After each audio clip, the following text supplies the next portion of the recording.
Still not even. All right. That's close enough. Okay. Whoop, my bad.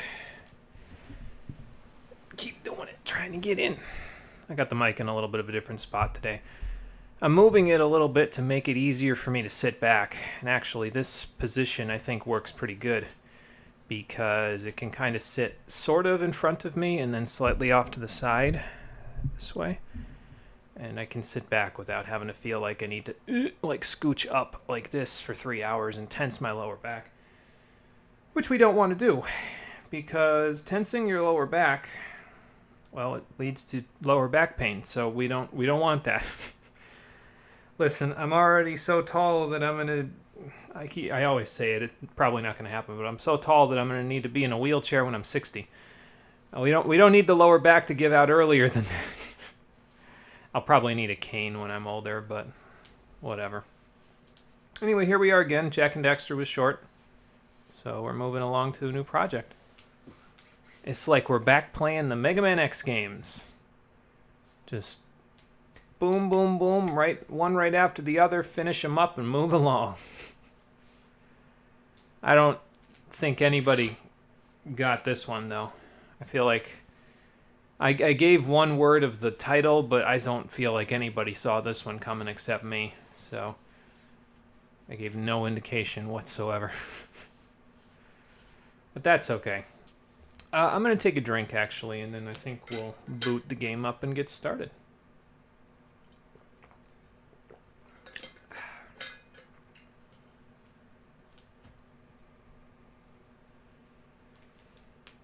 Okay, here we go.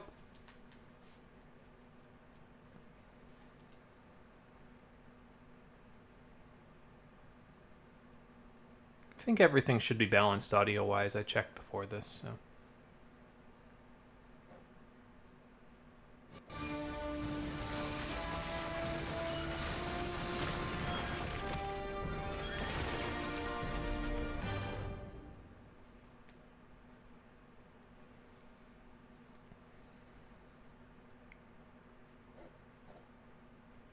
I'm pretty much going to be reiterating what I said in the intro video that I just posted on YouTube.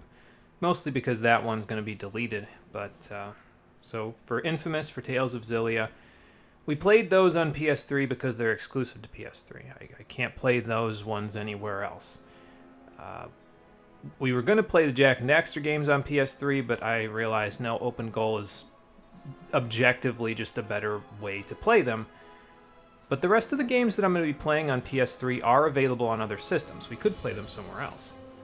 I'm choosing to play them on PS3 for very specific reasons. And this game is one of those situations where the reason is complex enough where I'm probably going to have to take time out of each stream to explain a little bit of it because of how overarching it all is. Oh, this game's story, and not even the story within the game, the story surrounding it, the story of the studio that made it is... I'm surprised there aren't more like documentaries on YouTube about it, honestly, because it's a funky one. It's a weird one, that's for sure. How you doing, everybody? My name is Monochromium, and this is Kingdoms of Amalur: Reckoning.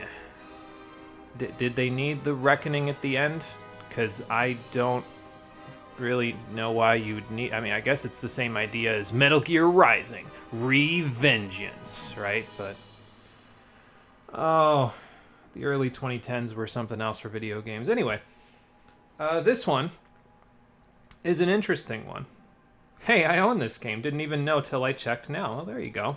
Good to hear. I don't know how many hours you would have played it, depending on the fact that you didn't know you owned it until you check now, but maybe if you've played it previously, it'll come back. It'll be like riding a bike, right, as we go. But hello, Sephico. How you doing? Welcome to the stream. This one, as I was saying, is an action RPG with systems that probably will look a little bit familiar to people who've been around the channel for a long while. Somewhat, anyway. I was actually spot on in the intro video. I didn't fact check this before I did the intro video for this, which I just posted on YouTube, but it turns out One of the main inspirations for this game's creation and the MMO that was supposed to accompany it a few years down the line afterwards that never manifested was EverQuest. And we've actually played 2 games in the EverQuest series previously, which are Champions of Norith and Champions Return to Arms. We played them in reverse order. I played Return to Arms with my brothers many years ago, about, I think, 9-ish years ago we finished it. And we played Champions of North, I think, back in 2019 for the stream. And those are, like, games that for me are, like, pocket cool, like, niche games that I just happen to have played that I enjoy them. I know they're not the best games, but they're just fun little titles that I just don't get to talk about enough. So it's going to be cool coming back to being able to talk about games that were inspired by those games. And if you're familiar with the EverQuest series, you might also know that, if I recall correctly, the Baldur's Gate series was in the EverQuest realms as well. I don't remember if that's just Dark Alliance 1 and 2, or if that's the whole overarching Baldur's Gate series, but it's all D&D inspired, basically. So it all tracks back to Dungeons and Dragons eventually, just like most. Yeah, it only had Skyrim to compete with, But basically, this game, to me, it feels to me like a cross between the EverQuest games that we've played, which were top-down, but this one isn't top-down. This is got a camera perspective and a combat system that reminds me a lot of the OG God of War games. Now, we haven't played the OG God of War games because they're too violent and bloody and gory for me, but it's that sort of arcade beat-em-up style thing, but they have a very similar camera angle, and then they have lots of combos and magic spells and everything else that you can sling and throw and all that stuff. I mentioned in the intro video that I find a lot of familiarity between this and the Fable series as well, but I don't know if we'll ever cover Fable because is it an Xbox exclusive or is it on PC as well? I forget, but I've never played the Fable series. I've only heard about it in passing and seen a little bit of footage, and it reminds me a lot of this, but one of them came out before the other one, so there you go. Yeah, but the God of War with Son, just fine. Familial bonding with violence. Yeah, there were a few moments in that particular one where I was getting squeamish. I was like, oh, okay, you just disemboweled that werewolf and pulled his intestines out on screen in front of me. I was about to roll over to my my garbage can and hurl. Sorry, that's a little graphic, but it was getting to that point. But yeah, so it's similar to that. I think it has some blood effects as well, but not like the kind of gore that you get from the God of War series in this game. So, but Sefiko had a point. This game came out in 2012, 3 months on the heels of Skyrim. Which, I don't know if you know Skyrim, it's only one of the biggest and most played Western RPGs of all time. Like, Bethesda made bank off of Skyrim. They're still making bank off of it. They've released like 17 versions of it. So releasing it in a similar window led a lot of people to compare the two games. And I feel like in a way that's kind of an unfair comparison, because if they came out 3 months apart from each other, they couldn't really have, like, this couldn't really have been inspired by Skyrim because all that development stuff for Skyrim was under lock and key. Maybe it was inspired by Oblivion, but probably not Skyrim. And then the funny thing is this game also came out like a couple of months before Dragon's Dogma, if I remember correctly. So you have 3 RPGs that play like Western open world RPG styles with combat systems that are a little more in-depth, a little more action-oriented, rather than RPG-oriented. There are RPG elements, but they're more action-oriented, and they all come out boom, boom, boom in the same time window, and they're all competing against each other. We will eventually play all 3 for the stream, but this is the first one we're going to play. So, with the preamble out of the way, let's start a new game, shall we? So, you have casual, normal, and hard mode. I think if I remember right, the Re-Reckoning version of this game, which came out just a couple of years ago, THQ Nordic re-released this game when they acquired the IP. And we'll talk about how the IP's been passed around, trust me.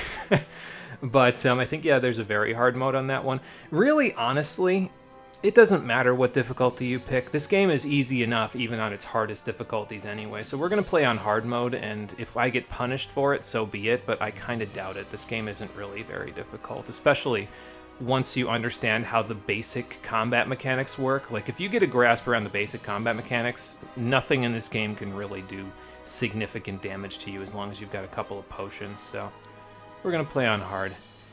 We have autosave on. I don't remember if I should or shouldn't have that on. I probably should have looked that up. I know in Skyrim it bloats your save file, but I don't think that's the case in this game, so I guess we'll find out.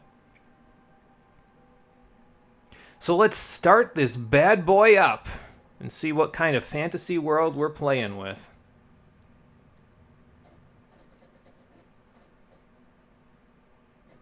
From the beginning, we were wrong. And only now, well into the second decade of the conflict, have we begun to understand the mistakes we have made. We lived in harmony among the Fae, in a world awakened to new magic. Oh, good. There's Fae folk here. That's going to work out great for all of us.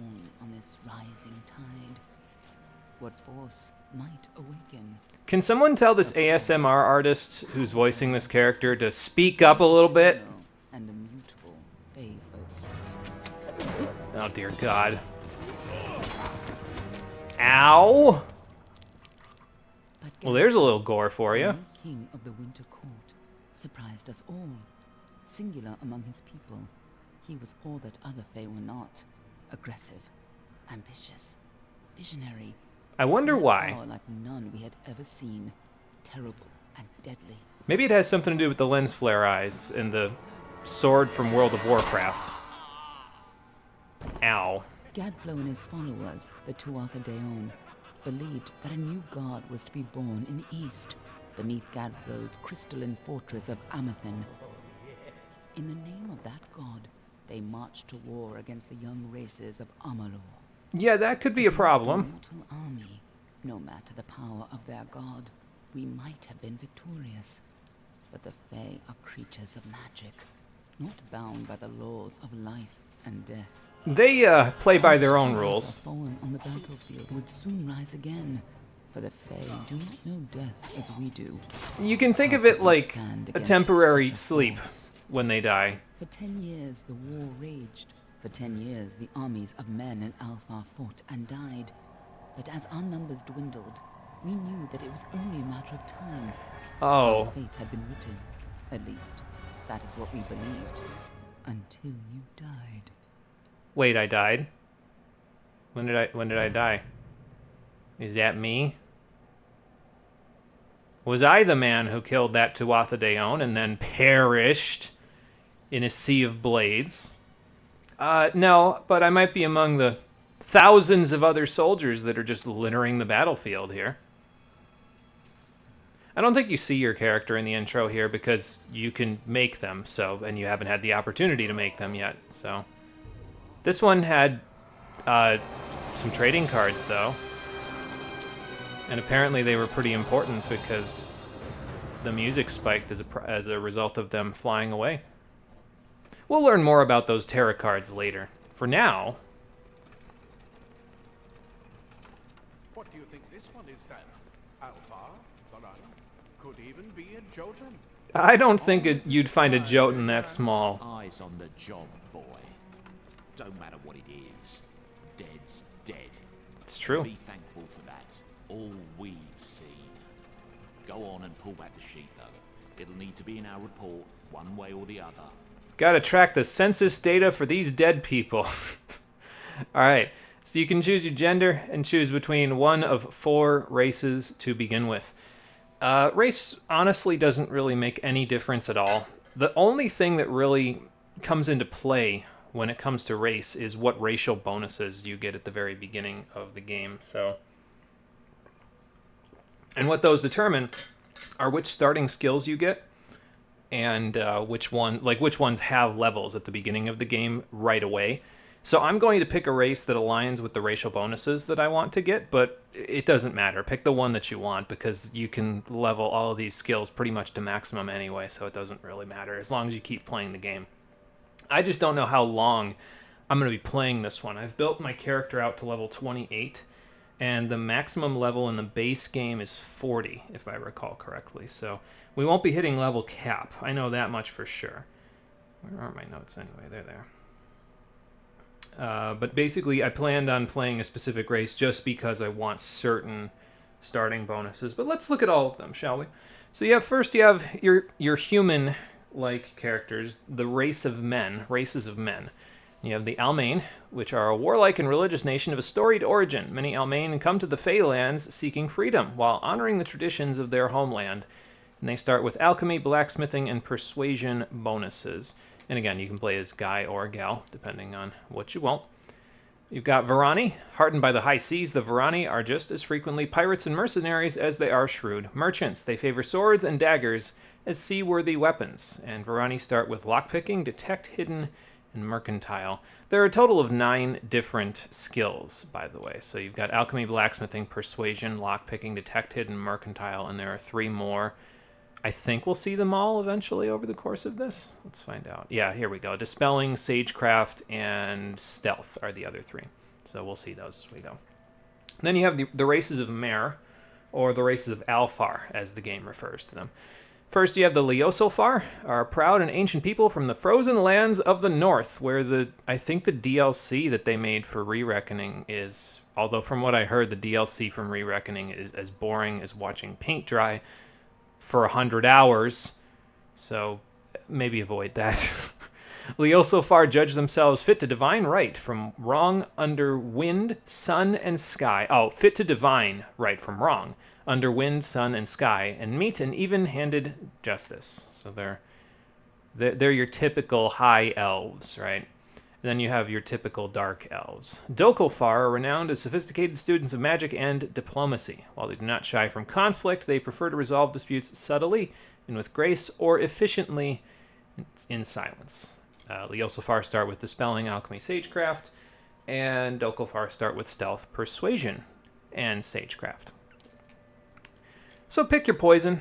Again, it doesn't really matter, because the more you level up, the more of these skills that you can account for. Like I said, I don't plan on leveling up past level 28 by the end game, so my racial bonuses that I pick actually matter a little bit more, because it saves me from having to put levels in from someplace else. So like if there's a skill that I'm just not going to use, period, and it's in my racial bonuses, I don't want to use that race specifically. So like, for example, the Almain have alchemy, blacksmithing, and persuasion. I'll use blacksmithing, so the +2 in that is nice, but I'm not going to use alchemy at all. And I'm not going to use persuasion at all. We'll talk about why later. We'll move on, because this is the one I'm going to pick. Dispelling, I hate the dispelling mechanics in this game. I just don't like the minigame at all. And it's very high risk for usually pretty little reward. So dispelling doesn't even remotely appeal to me. Again, alchemy, meh. And sagecrafting we will use, but later in the game, because you actually can't use sagecrafting until you level up blacksmithing a lot.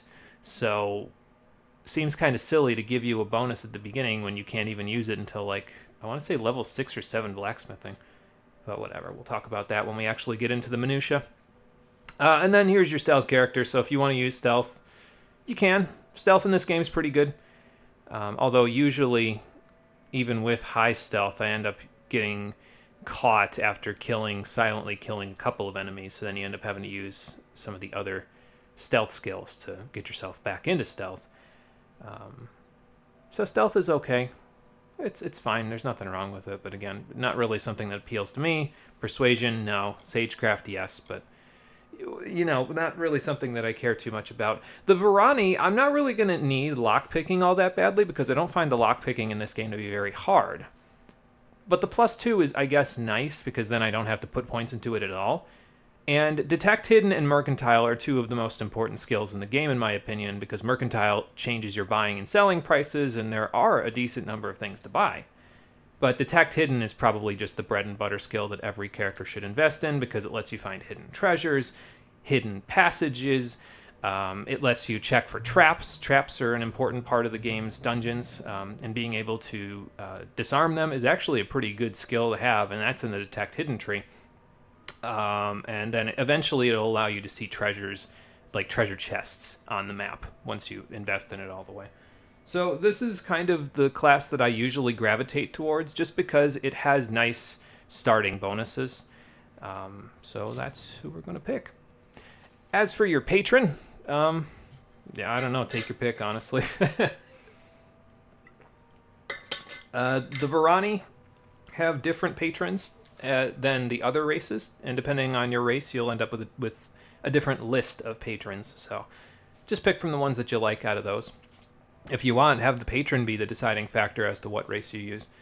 But we have, for Varani specifically, we have Vrakor, the god of fire and patron of the forge, gives you fire damage, fire resistance.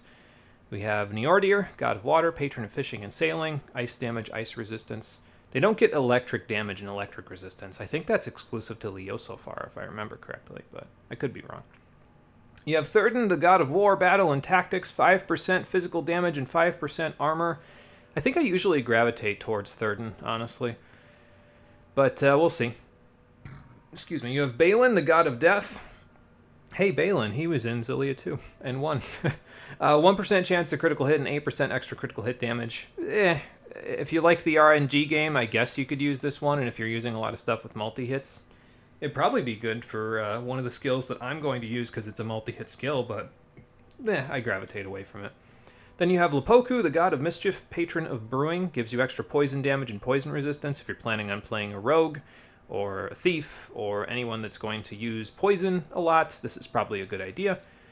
And then you could choose to be beholden to no god. Your self-sufficiency will yield its own rewards in that case, and that gives you a whopping 1% experience bonus across every bit of experience you get in the game. And as much as that sounds like a meme, it does add up eventually, but not enough, in my opinion, to really make a huge difference.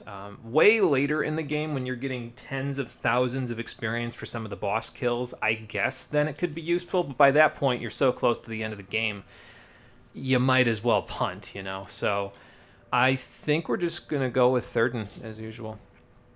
So, let's see, we got a few presets. Who do I want to work from? Probably this one. I feel like this one's probably closest to the face that I'd want. So what we're going to do here is I think we're going to take off the hair and stuff first before we do all that. Ooh, this is in a chunky FPS rate. I think if I remember right, the game runs at 60 FPS, but if not, well, at least one of the other RPGs we'll be playing after this one won't be alone in the fact that it runs at 30 FPS on this system. But that's okay.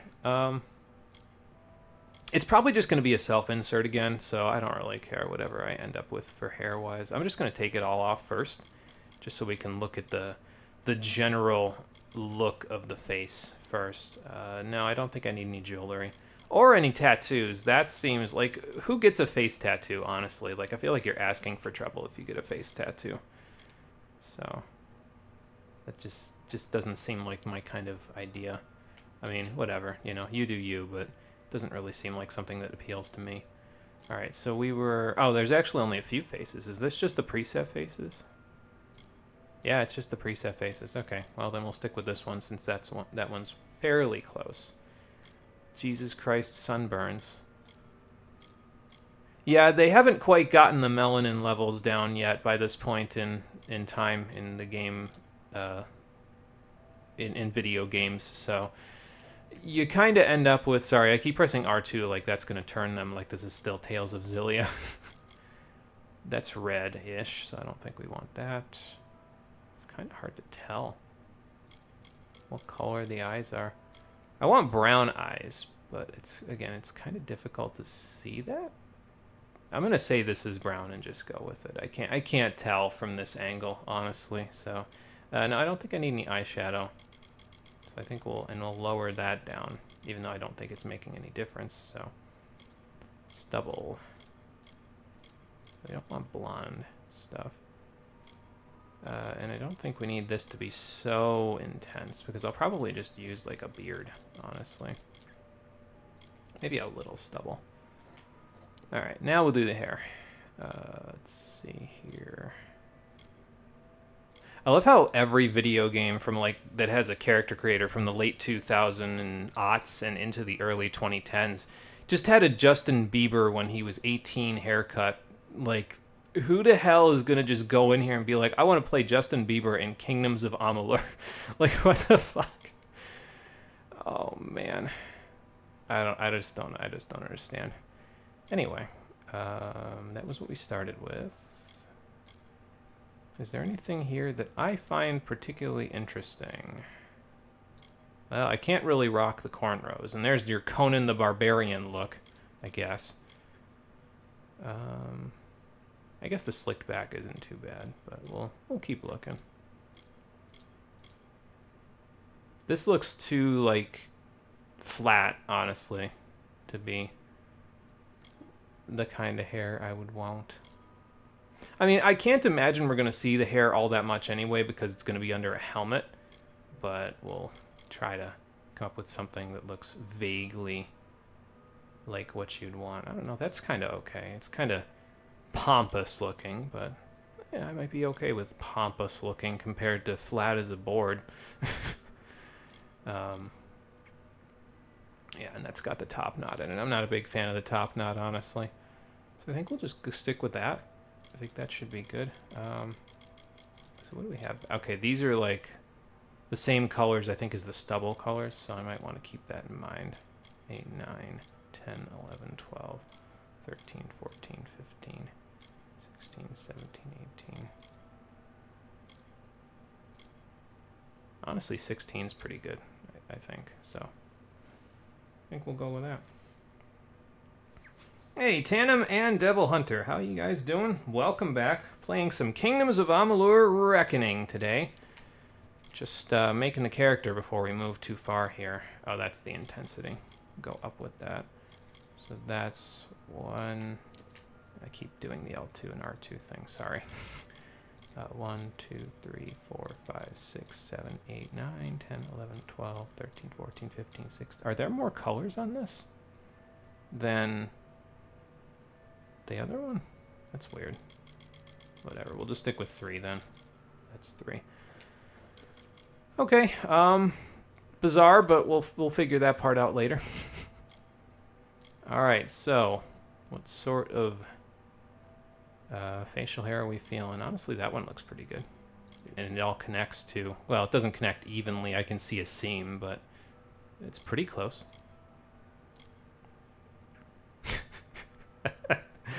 Oh, what's the name? Rutherford B. Hayes looking beard here. I think that's Rutherford B. Hayes I'm thinking of. One of the American presidents from the 1800s. Oh my god. Like, what are these? Did I walk into BioShock Infinite or something? That there's just... What is this? It's like it's got an entity, like it's got a mind of its own. It's gonna like rip off my face and suck the soul out of the enemy that tries to stab me. Like, what the hell even is that? Okay, I think we're gonna go with this, honestly. Yeah, what the fuck is that? Those facial hairs. Yes, facial. Why does he look like buff Saul Goodman, kinda? That's pretty funny, actually. It's probably with the hair and everything, and then the way the face is shaped.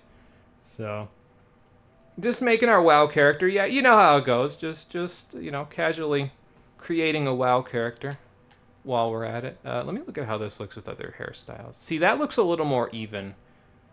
Even though I don't like this hairstyle because it's really flat. But it does look a little more even. That one doesn't look bad either, actually. I think it's because there's, like, the seam is hidden by the little strands of hair, though. So that might be why. And that one's... it's alright, I guess. I could see it. Okay, I'm going to leave this one up to all of you. What do we think looks good hairstyle-wise? I think we could choose between this one. So this is option 1, slicked back. I don't really want to do a top knot. We could choose between this one, which has the strands. So slicked back, strands, or... oh, that's got a top knot. Or pompous. What are we thinking? Slicked back, strands, or pompous? I'm cool with any of them, any of the above. Man, if I saw anyone with a mustache like that, I'm running in the other direction. Maybe we should take it then, just because it would be intimidating. And there's probably a white pickup van parked nearby. A Chernobyl-looking mustache. Current one looks cool, though. Thanks. Yeah, I like this one. I think this one looks very... It looks very right with the face to me, honestly. You like the current one that we have right now? Oh, dear God. Okay, well, there you go. That's one. So let's go. Again, we've got this, which is more pompous. I mean, it's you know, just stylish, I guess. And then we've got strands. I don't know, I kind of like strands, honestly. Like, it's got the back part there, but I'm kind of okay with it. It looks pretty even, like even keel. And then we've got slicked back. Didn't expect to laugh this early popping into the stream. Yeah, character creators are always fun for this stuff, though, because you can just kind of meme on whatever the hell they've got on the screen. Just the way that they do this stuff. An SM2, what the hell? So there you go. I know I said I'd leave it up to all of you, but I might make an executive decision on this one. Because I kind of... Well... Now that I'm thinking about it, though, I think there's a character in the game, like a major character that you work with that has this hairstyle. So maybe not. I might go with this one. Yeah, I can see the seam with this one. But again, I don't think it's going to be that big of a deal because it's going to be under a helmet. Like, I don't have hide helmet on, so, like, I don't see it being a big problem. Sorry, I know I keep switching this on everybody that might be making a decision. See the seam with this too, so it doesn't really matter because I'm going to see the seam no matter what. Executive decision. Going off the previous things you've seen, essential restraining orders being placed in the near future. Mom, why is that man staring at us? What executive decision did he make to be deciding that he needs to stare at us today? Come on now, that's not cool. I'm going to go with slick back. We've locked it in. A Varani must have been a mercenary come to fight in the war. I could have told him how he'd end up. Not in bad shape, though, all things considered. They didn't even cut his throat. Make sure it goes into the report. You know he'll want all the details. Amazing Who's how he? well the body held up. Better than I've seen. Yeah, where's all the war Just glad wounds? It's not moving. Must have been born under a lucky star, this one. Anything else we need? Unless you'd like to name him, I think we're done. Put him with the others. But I already have a name. Look at the tag on the back of my tattered clothing. Apparently this one's named Stigendeer. That's cool, but we're just gonna go with the self-insert as usual. Could put the full name, but we'll just go with Jimme like we usually do. Alright, that looks cool though. Yeah, it looks pretty good in the context of the game. Well, that's it for you then. Better luck next time. But considering they're throwing me down the chute, I think the game's over. Well, I guess that's it. That'll do it for Kingdoms of Amalur, the Stream Edition. It's a little bit short, but I think it could have been... Okay. I'm alive? How the hell... Oh my god. This is some sleep paralysis demon shit. Get your ass off of me! Oh god, the smell! I can see it! This is synesthesia I do not want to participate in. Oh my god, I'm gonna need a bath as soon as I get out of here. I need to take these clothes... Oh my god. I need to take these clothes off and jump in the fucking river. Good lord, man. These people...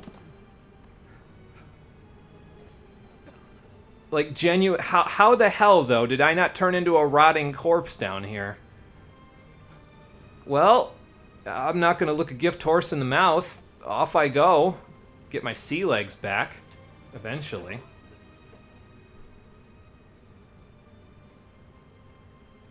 Forgot your name was Jimmy. Made a BCS comparison earlier. Grayon, more like McGill.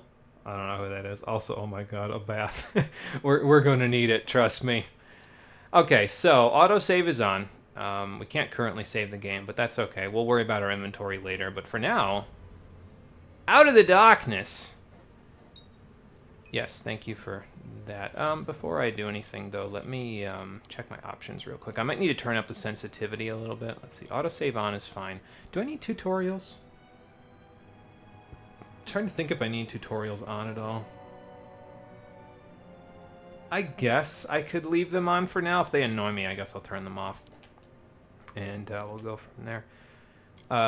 We need camera sensitivity up a little bit, though.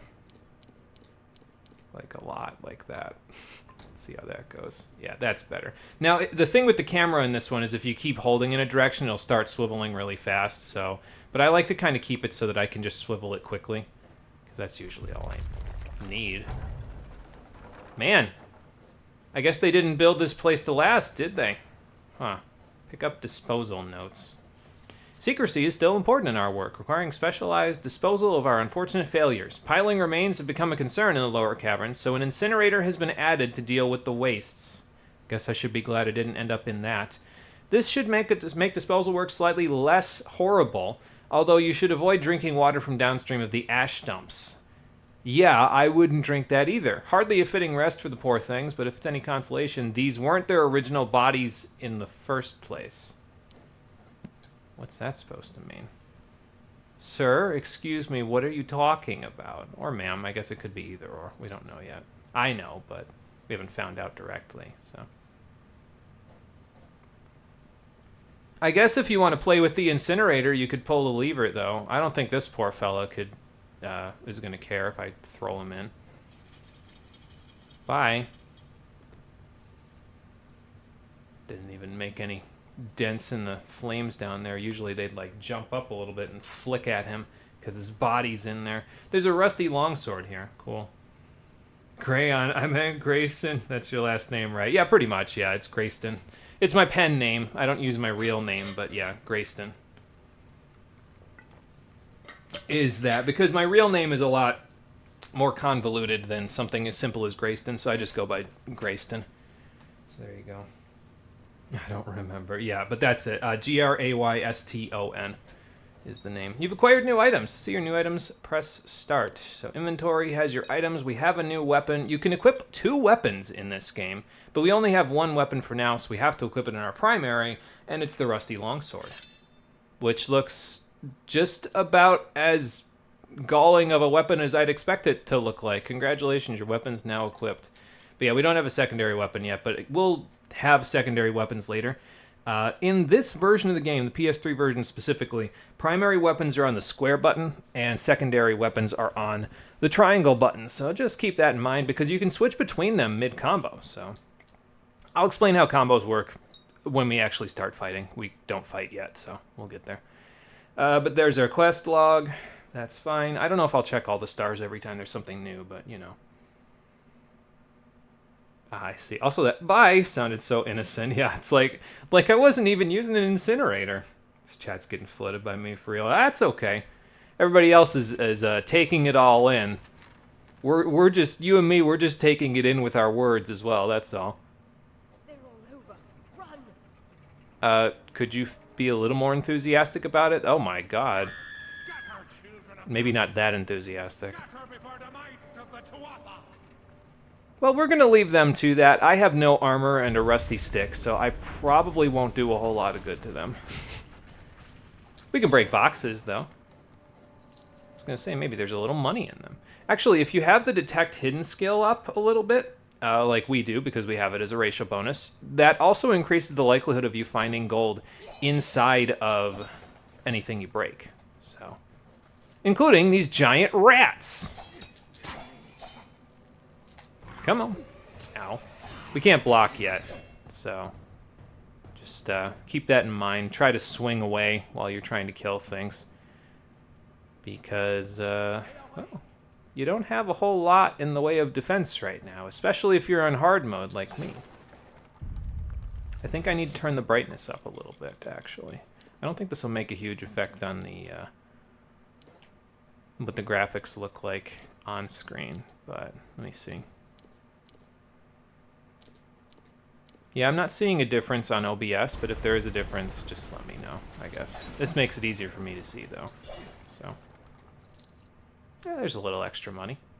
I'm not going to break every box and barrel. It's just that we're destitute right now, so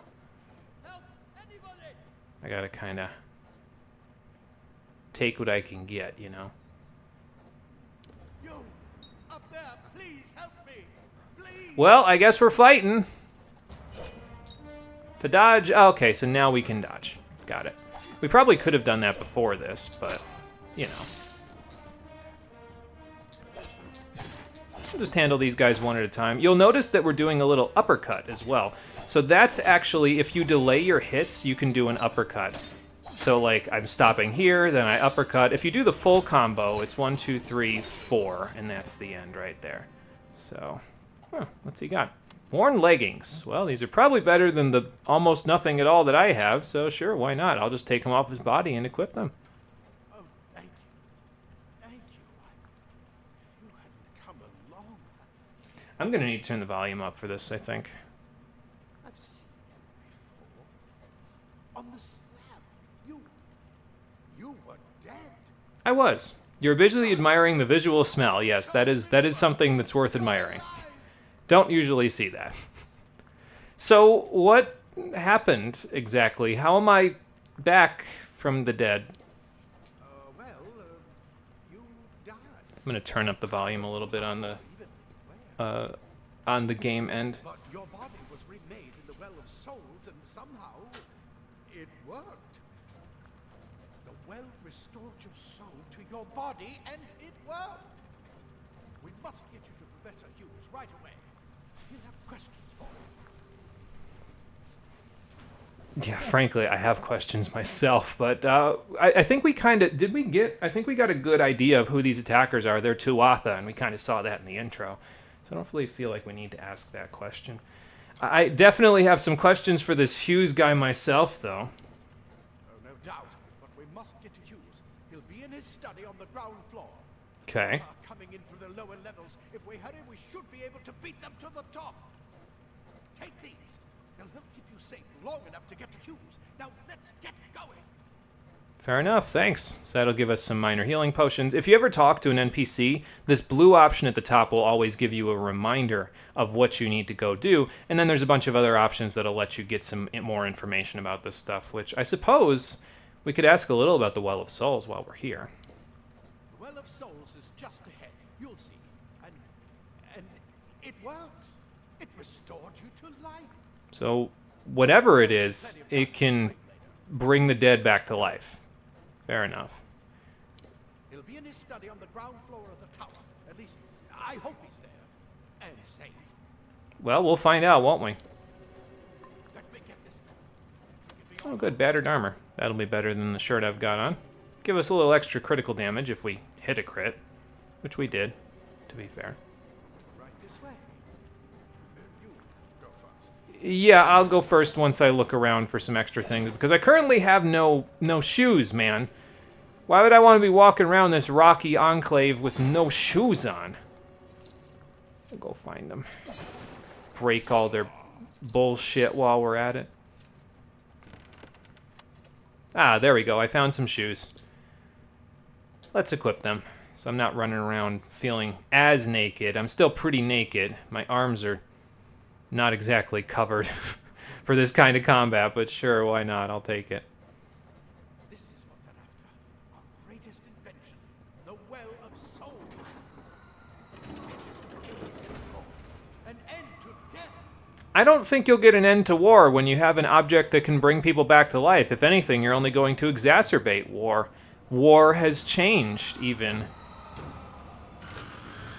That looks dangerous. And the Well of Souls is dead. Great. Fantastic. I love it. Definitely worth all the build-up. Well, I mean, it's still here. You can hear the screams of the damned from the inside of it. But, you know. I don't know how well it's going to work after this. War never changes. Yes, this is the opposite. In this case, it has changed. Unlike our other game we played. Sort of feels like a DMC game. Yeah, it has that kind of an action-y feel to it. We'll get more weapons as well, so it'll definitely pick up in terms of combos. So, also, when the character was on the stretcher, you got some Stalker Shadow of Chernobyl vibes from that with how Strelok was put on Sidorovich's little table. Yeah, a lot of games have that kind of an idea to them too, right? Where they have the characters, like, being operated on or something like that. So, interesting. How am I back from the dead? You, sir, have protagonist plot armor. I mean, that's not wrong. Accidentally friendly fires the midget. There is a friendly fire mode, but I don't think we get access to it until after the tutorial. So, you know. Definitely worth the build-up. Too bad. All right, I'm ditching. All right, Devil Hunter. We will see you if that is what you mean by ditching. If you're heading out, take it easy. We'll be here till about 10 o'clock Eastern Time, if you choose to return. If not, well, we'll see you around at some point. I don't think there's an option to turn off the automatic camera movements. Like, I'm not moving the camera here. The camera's just going by itself. So, okay. Sometimes I get gold from that. Oh, I see something useful back here. Let's see what we got. Flimsy greaves and 2 lockpicks. Well, the 2 lockpicks are fine, so we'll just grab those. And then these are a little bit more block than these old boots. There are 3 different types of armor in the game. There's warrior armor, thief armor, and mage armor. Currently, we're wearing thief armor, 3 pieces. The flimsy greaves are your first example of your warrior armor. And usually I prefer that, because it's a little more durable. As you can see by the anvil there, it has 30 durability. And I don't know, I just prefer the way that it looks in most cases. Sometimes I'll wear thief armor for the helmet, though, because it gives you a cool hood, but yeah, I usually just prefer warrior armor. I like getting up close and personal in this game with enemies, so I usually just like to wear the armor that benefits that playstyle. 33 gold out of that, that's not bad. By the way, you'll notice that our health is ticking up really, really slowly from the damage we took from those rats. Passive health regen isn't really a thing in this game unless it's something that you get over a long period of time. So getting any armor that has health regen on it will be a priority. We'll work on that, though, so I'm not really too worried about it for now. And take the rest. All right, we got gloves now. That's not bad. Excuse me. Yeah, Friel got a ditch for a bit, might come back later. Sounds like a plan, Devil Hunter. We'll see ya. You want a heavy weapon with rogue armor for the crits. Yeah, and I mean, you can do that, right? Like, you can use a big, gigantic, heavy weapon with, like, troll hide armor in the end game. I think troll hide's one of the highest level ones. Then you look pretty cool, because it's like this studded leather armor with, like, a couple of little spikes on them and a cool hood with a cover for your face. And on top of that, you've got like a greatsword or something stuck to your back, so you can do that, because greatswords are probably the strongest weapon overall. We have a long sword currently, so that's a little different. Well, nothing useful to me on this thing except a crude iron kite shield, which is a lot better than blocking with nothing, to be fair. So let's do that. Wait, do you hear something? Yes, I was going to say my mini-map sees something, but, you know. All right, come on. So you can block by holding L1, but you generally don't want to just block. The parry system in this game is actually pretty good, and I'm just not doing it right, but if you parry an enemy's attack, which there's usually a pretty decent window to do it, I'll see if I can do it for you. Nope. Okay, hold on. Wait till his next attack. Nope. Yeah, okay. The parry windows are pretty wide in this game. And if you parry, you get some slow motion, and it doesn't just knock back the enemy that tried to attack you just now. It also knocks back enemies in an area around that enemy. So like if there's a small circle of enemies that are nearby and you parry one of the enemies, it'll knock all of them back. So it's worth it to try to parry when you can, especially on hard mode where enemies hit a little bit harder and you don't want to waste all your potions. So I say hit a little harder as they did a total of 6 damage to me in that one section, but this is the tutorial, so that's why, you know. So, all right, so anyway, we can go here, secondary, and we've got a bow now, so we can pew-pew people from afar. That's cool. I am planning on using both longswords and bows, along with 2 other weapon types that we'll be getting one of them at least by the time we're done with the tutorial, so. I don't know if we'll get the other one, but we should be able to find the other one in the overworld once we get out there, if not, so. All right, nothing really new there. Consumables and items always have a star next to them when you get a new one, even if it's an item you've already had previously. So, like, if I get another lockpick, I think a star will show up to tell me I have a new lockpick. So I probably won't check these all the time. Like, I'll probably just check if I get something that I actually care about. But there's also a way to junk items. We'll do that with a decent-sized chunk of some of the items that we'll be getting as well, because if you junk them, you can just... Oh, somebody's already seeing me. Hello? And the mini-map's glowing, which means somebody saw me. Oh, okay. Archers up ahead. Let's shoot them before they see us. Well, one of them saw us, but that's fine. Shoot the Tuata. Yes, I did. In fact.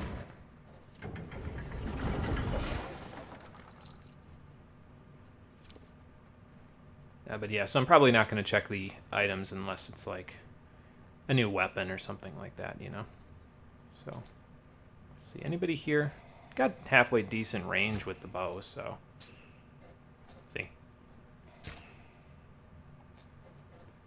And you have as many arrows as you see over in the corner there. At the moment, our quiver's empty, but it will slowly build itself back up. Like that. So yeah, they'll automatically refill after a certain period of time. So don't rely on them overly, but do rely on them if you need them, you know. So, all right, tattered documents. The writings in these documents are too faded to be of value. I wouldn't even add this to junk, to be honest. I would just take the lockpicks and run. There's a lot of junk items in this game. It's an RPG in the to the tune of some of the older school RPGs, so there will be junk that just doesn't really sell for much at all. I wouldn't even bother picking it up. It might be worth 1 gold. And the reason why you don't want to pick it up, by the way, is because you have an inventory limit. You can only have a total of 70 items. If you try to pick up something when you have hit the limit, obviously you won't be able to pick up any more, and you'll have to figure out what to drop in order to pick up something else. So because of that, I would only grab things that are of high value. So, you know, maybe a large chunk of items or something. But yeah, see how I said when you get new lockpicks, even if you've already had lockpicks, it'll just tell you, hey, you've got a new item. Like I've got, I don't know, like ADHD or something, and I need to know that. Again, not picking on people with ADHD. It's just, I feel like games in this era of time have this tendency to be like, oh, you got to do this, you got to do this, you got to do... Like, you need a reminder. It's like, don't hold my hand. I'm okay. I have a brain. Like, Jesus. I know how to do things. I am not a child. Daggers are deadly if you catch an enemy unaware. Their speed more than makes up for their size.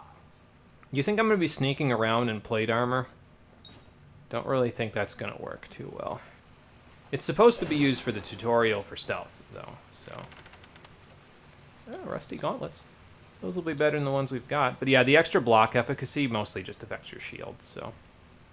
Not really hugely useful to me at the moment, but... you know, it's there. So... More up ahead. If you can sneak up on them with your daggers, you should be able to finish them quickly and quietly.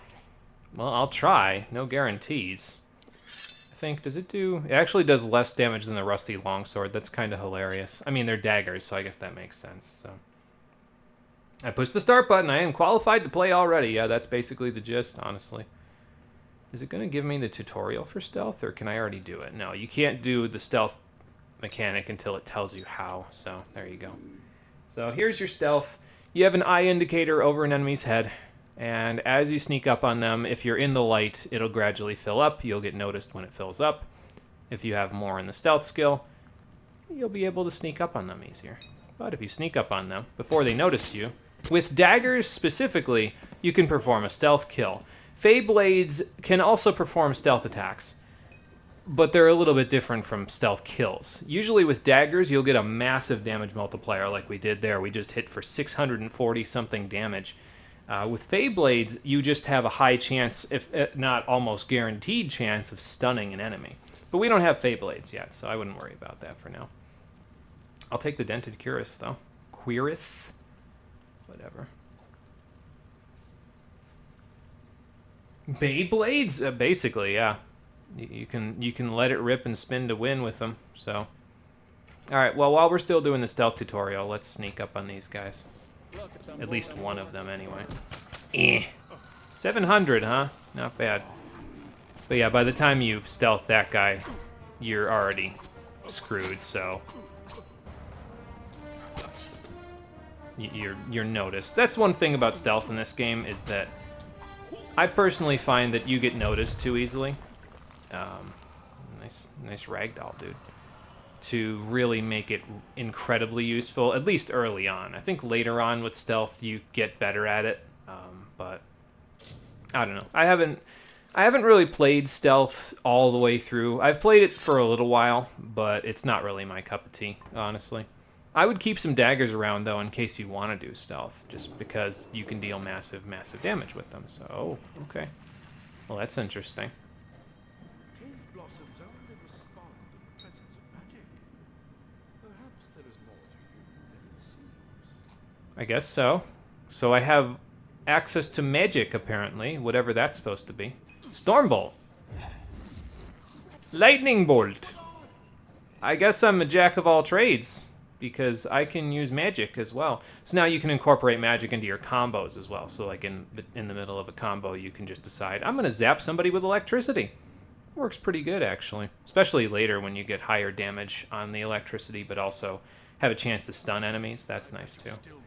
Oh, okay. Yeah, we'll keep moving. I just want what's in the chest, man. I don't need to know what you've got going on. All right, so we've got robes. Now, robes actually have a higher amount of armor on them than just the chest armor. However, they replace both your torso and your leg armor. So I wouldn't recommend picking them up and using them for right now, unless you're planning on playing specifically in a magic style. I'm going to just add them to junk because I don't really need them all that badly. Minor Serpent's Venom. It gives you poison damage and poison damage percent. Junk! It's not that poison isn't good. It's just probably not going to be a focus of the build. I already know what kind of a build I'd like to have for this character, but I've been thinking about the idea of maybe letting people pay channel points in order to have me swap the build around, because there is a way to switch your build in this game pretty freely. So, I don't know, maybe I'll do that. Maybe it'll give Marie something to finally spend all those channel points on. We'll see. Regarding the spiders. Hughes, per your request, we've finally got the spider problem under control. Claude will try to take credit for an efficient cleansing with his Praetorians, but I feel he overstates his case and fails to recognize the value that my own quick thinking and scholarly work provided to this successful operation. While overseeing a spider purge, I noticed that those guards who were affected by spider venom exhibited stiffness of joints and tightening of skin, symptoms which suggest a possible solution for the internal cohesion problems of some of the well's creations. I would have studied these symptoms in more depth at the time, but the guards willfully and flagrantly disobeyed my orders to delay applications of antitoxins. Gee, I wonder why. As such, I request that we capture some of these spiders in order to harvest their venom and for future testing. Furthermore, I trust that these insubordinate guards will be punished immediately. For my steadfast pursuit of knowledge, I require no medal nor promotion. All I would ask is that you please reassign me off of subject disposal detail. Signed, Garan. In case it wasn't clear, the dwarves are industrious in this universe, often to a fault, to the point where they put aside life and limb for the purpose of seeking knowledge. So that's fun. Sorry, Mr. Spider, I can't take you out of that cage. I don't have the key. Research is the most unintuitive and weak builds to sabotage you. The funny thing is that if you know how the game's mechanics, basic mechanics go, everything can be OP. It doesn't even matter what you use. So feel free to, if you want. But I can probably make anything work. So, probably. I'd be willing to try anyway. Alright, we got Worn Hand Wraps. This is more mage armor. Gives you mana regen, so that's kind of nice, but I'm okay with it. I don't use magic often enough to really, like, need that. Okay, nice flash there, guys. Thanks for that. Speaking of which, I'll use magic right there. Because why not? I don't have the magic that I actually want right now, though, so we'll... Well, I have one of the 3 spells that I actually want, but there's a total of 4 spells that I want, and that's good, because there's 4 face buttons for us to assign spells to on our shortcut. You can have more than that, but you can only access 4 of them at a time in the console versions. In the PC version, you can access as many as you want along from the 1 to 0 on your number pad thing. And weapons, if I remember correctly, are equipped on a separate menu, so you don't have to worry about that part.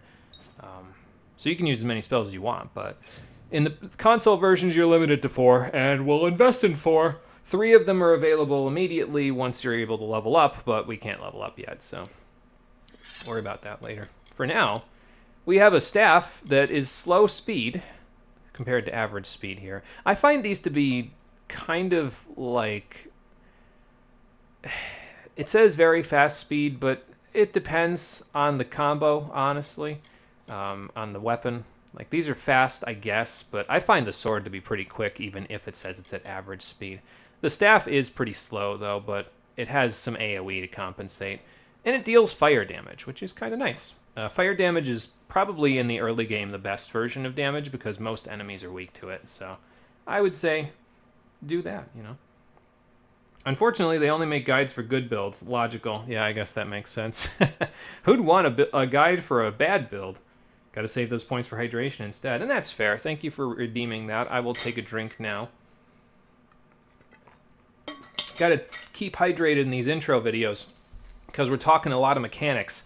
And I need to wet the throat to make sure that the mechanics talk isn't draining me. Completely covered the tunnel. Maybe you can use that staff to burn a path through.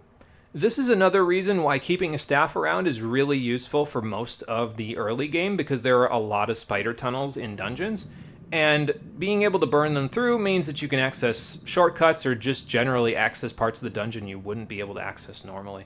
So I would definitely recommend keeping them around because they're pretty good.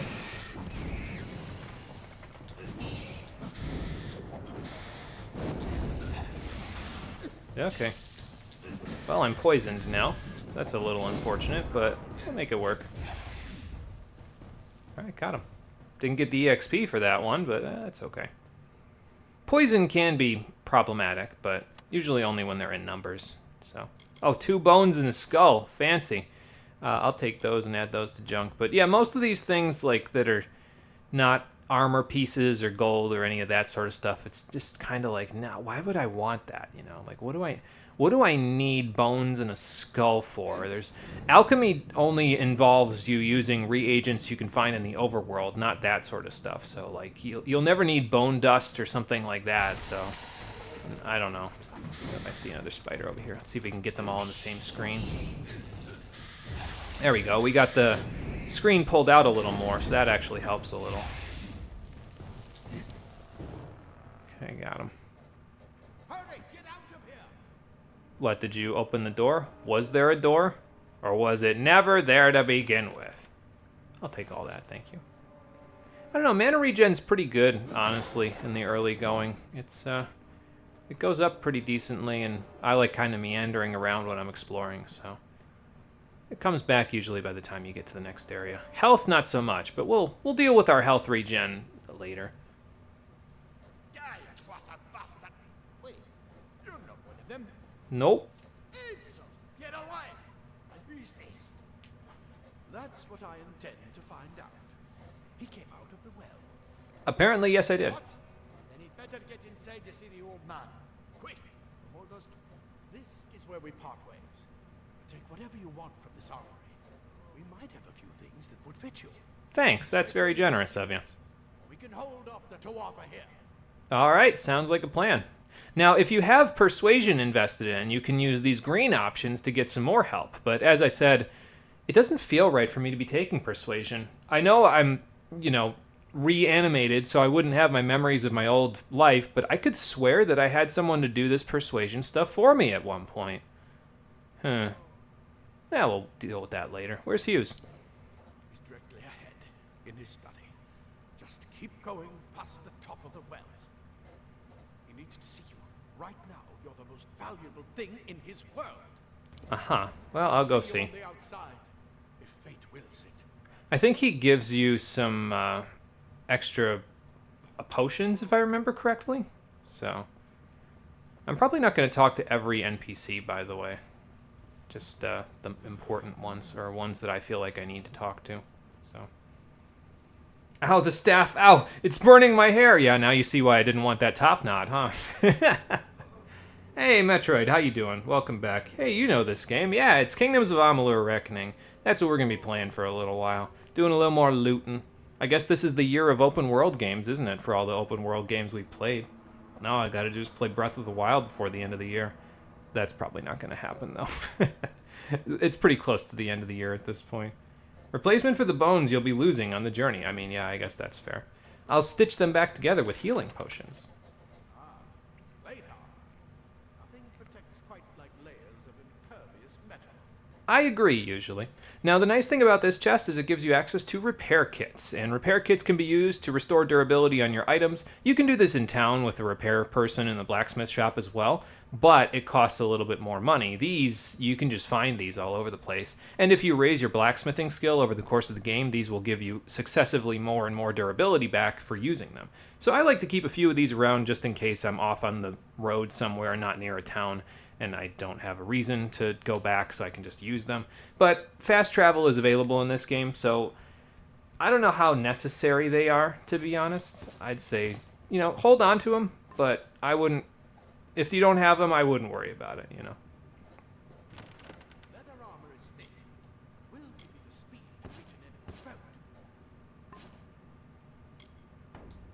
Well, you can't stick those daggers in junk for right now, but that's okay. We don't really need to.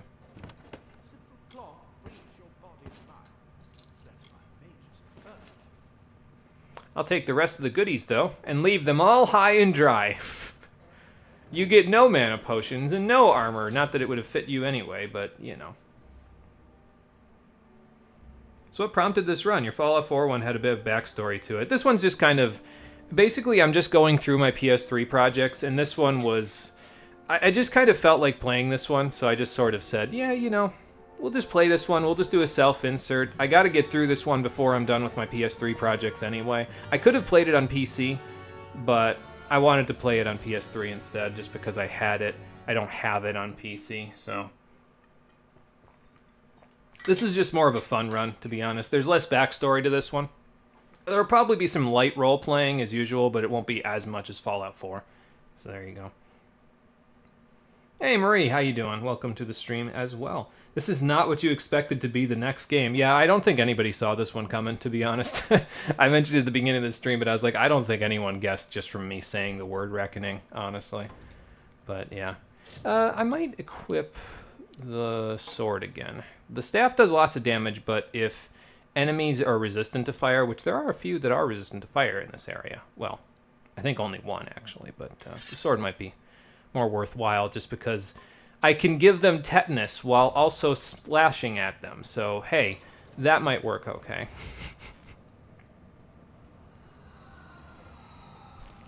Oh, good. Back to the...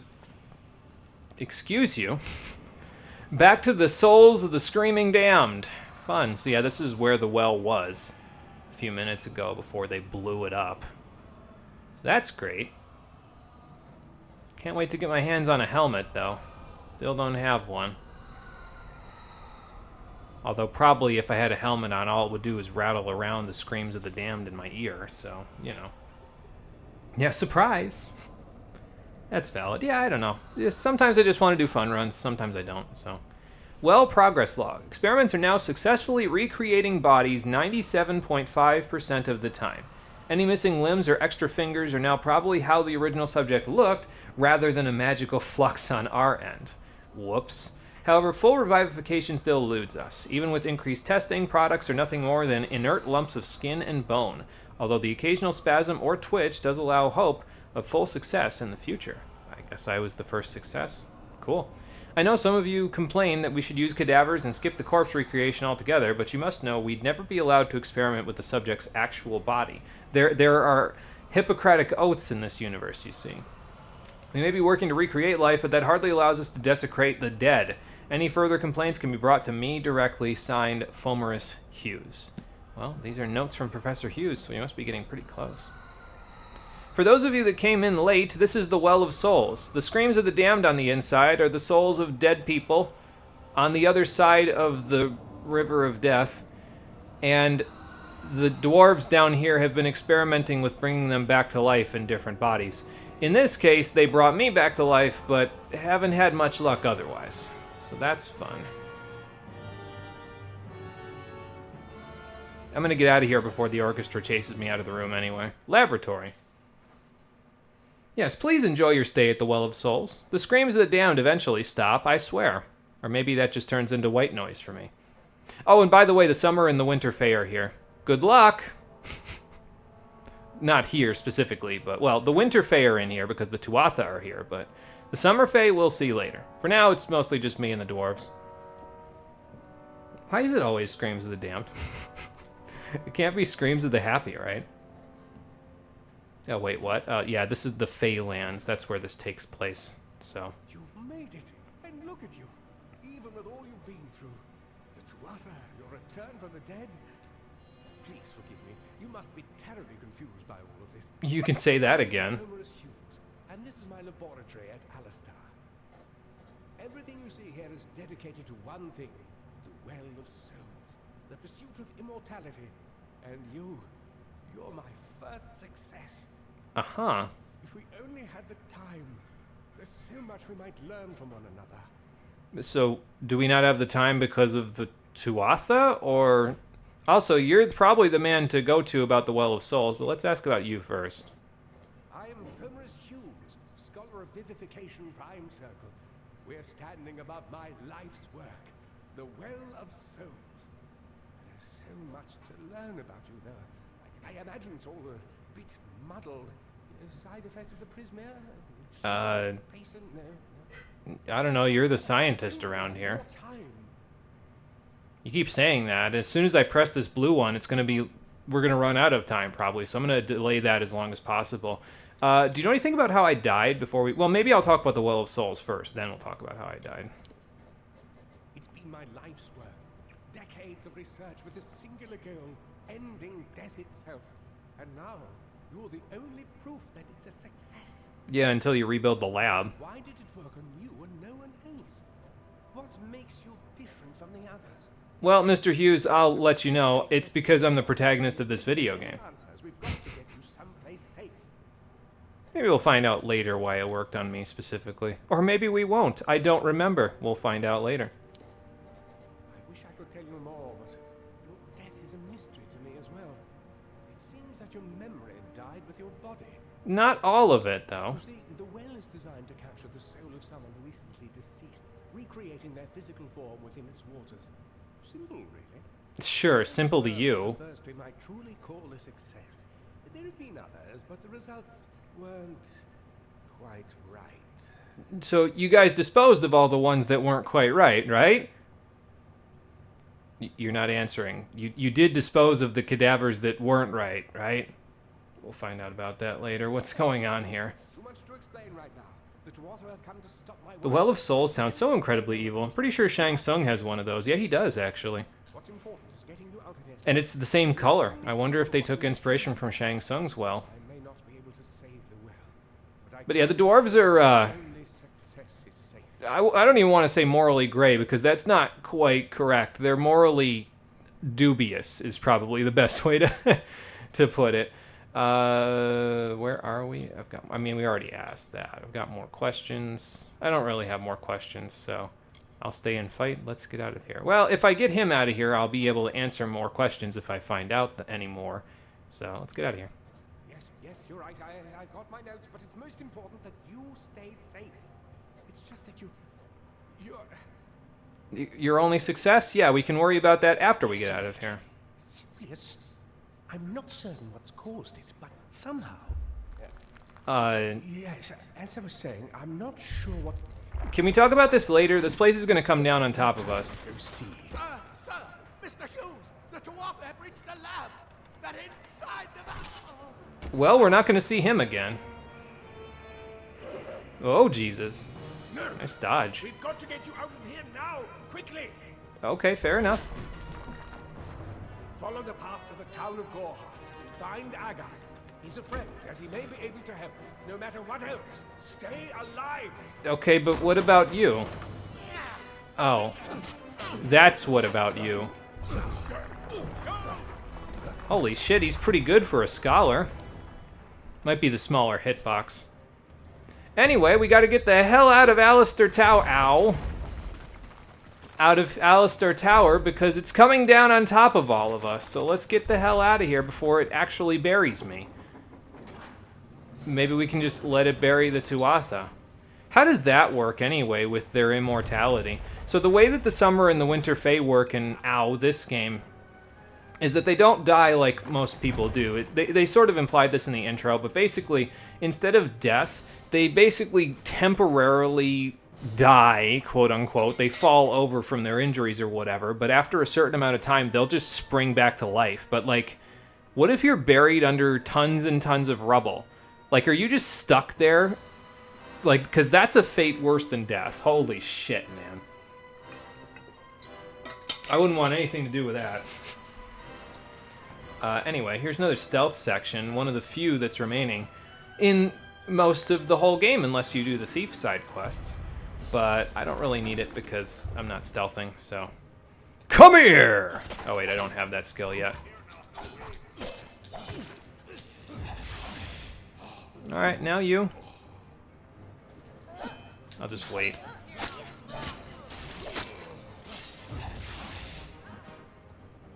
Alright, cool. What, you guys aren't dropping anything for me anymore? How disappointing. No gold or nothing. Oh well. I should probably heal myself before this next section. I don't think I like the sound of that. Oh good, they're even giving me a healing potion to say, hey, maybe you should use this, which by the way, there's shortcuts for it. If I remember correctly, left, yeah, is healing potions. And they'll always use the largest ones that you have first. So in this case, we only have minor ones, but if you have greater ones, or I think there's ones above that as well, they'll use those first. So,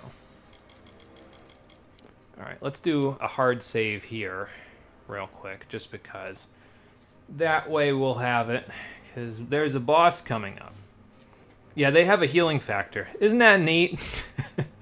Again, I don't know how that works exactly with, like, them being, if they're in a precarious situation. Like, do they end up getting out of that situation? Do they, like, turn into magic and then pop out of the tons of rubble that they're in and then they just come back? Or are they just stuck under there until the rocks all clear up? Because I don't think that's going to happen anytime soon. All right, who's ready for the combat arena? With the... Is it a troll or an ogre? It's a troll. Okay, there you go. He has a projectile. That's fun. Oh god. Ow. Okay, I didn't roll properly. So the beginning of this fight's a little tough because you've got to deal with the ogre and the Tuatha soldiers, but we'll deal with them. Okay. Now the way that combat works in Kingdoms of Amalur, we can kind of explain it now while we're fighting these guys, is as long as you don't start a fourth hit or a final hit of a combo. Okay. See how I did the fourth hit there, though, and I couldn't block or anything like that? Basically, if you start a fourth hit of a combo, by the way, that's to give you an idea of how powerful parrying is. I just parried a troll. But if you start the fourth hit, you're locked in. You're committed. That is not the case for situations like the uppercut that I'm doing there, though. That's not locking you in. So if you do anything before that, you can stop what you're doing and block. And if you block with good timing, you can parry things. Like that. So that should help a little bit. Like I said, the parrying window in this game is actually pretty wide by comparison to most games, so... I think he's resistant to Stormbolt, by the way, so I wouldn't recommend doing that one. By the way, if I block with poor timing here, I definitely die, so, yeah. Good luck with that one. By the way, he'll never do 2 backhands in a row, so just in case you need to know that for your own sake. Oh, cool, we get a finishing move. Mash that button for more EXP. I don't know how that works. The screen went all weird for a second, and I got a lens flare meme in my eyeballs. Interesting. I'll have to look into that. That seemed funky by comparison to normal. He's normally just supposed to keel over. We'll figure that one out later. Anyway, we get a Squire's Ring for beating him. Let's take a look. It's our first accessory. It just gives you 5 health, but hey, 5 health right now is more than we have, so hey, I'll take it. Then you've also got these, oh yeah, and there's extra gold from Detect Hidden, so that's also nice.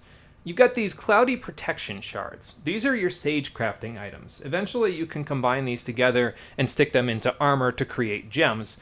But like I said previously, you actually need to invest pretty heavily in blacksmithing in order to even use these things. So we'll be investing in blacksmithing in the early game and then investing more in sage crafting later once we have enough to actually socket gems. But we will be investing in sage crafting and blacksmithing, so.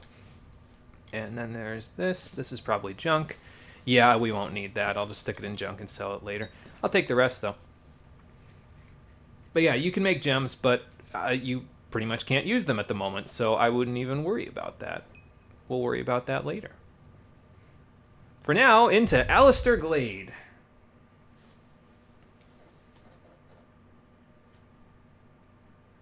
Just ignore what it says in the message there. It's not important for now.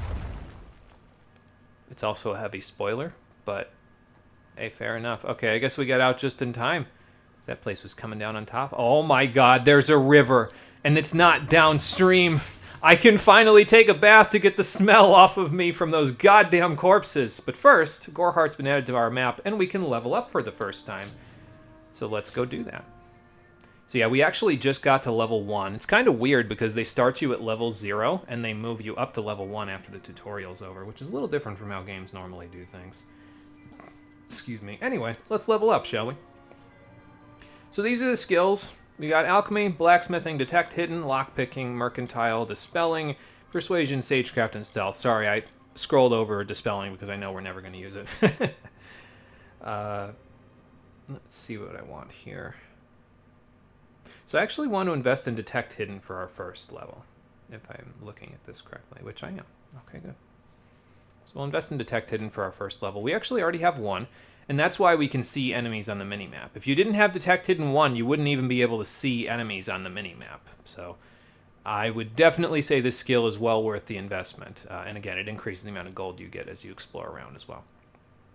Detect Hidden 2 lets you find hidden treasures, and they're displayed on the minimap, and they're revealed if you go near them. The controller will also vibrate, rather, if you go near them. But I've turned vibration off because I find it annoying. So we'll just have to deal with it that way. But the main ones out of these that we're going to invest in, we're not really going to do a whole lot of alchemy. I'm just not a big fan of it. Most of the potions that I need can just be bought from an apothecary anyway, so like whatever.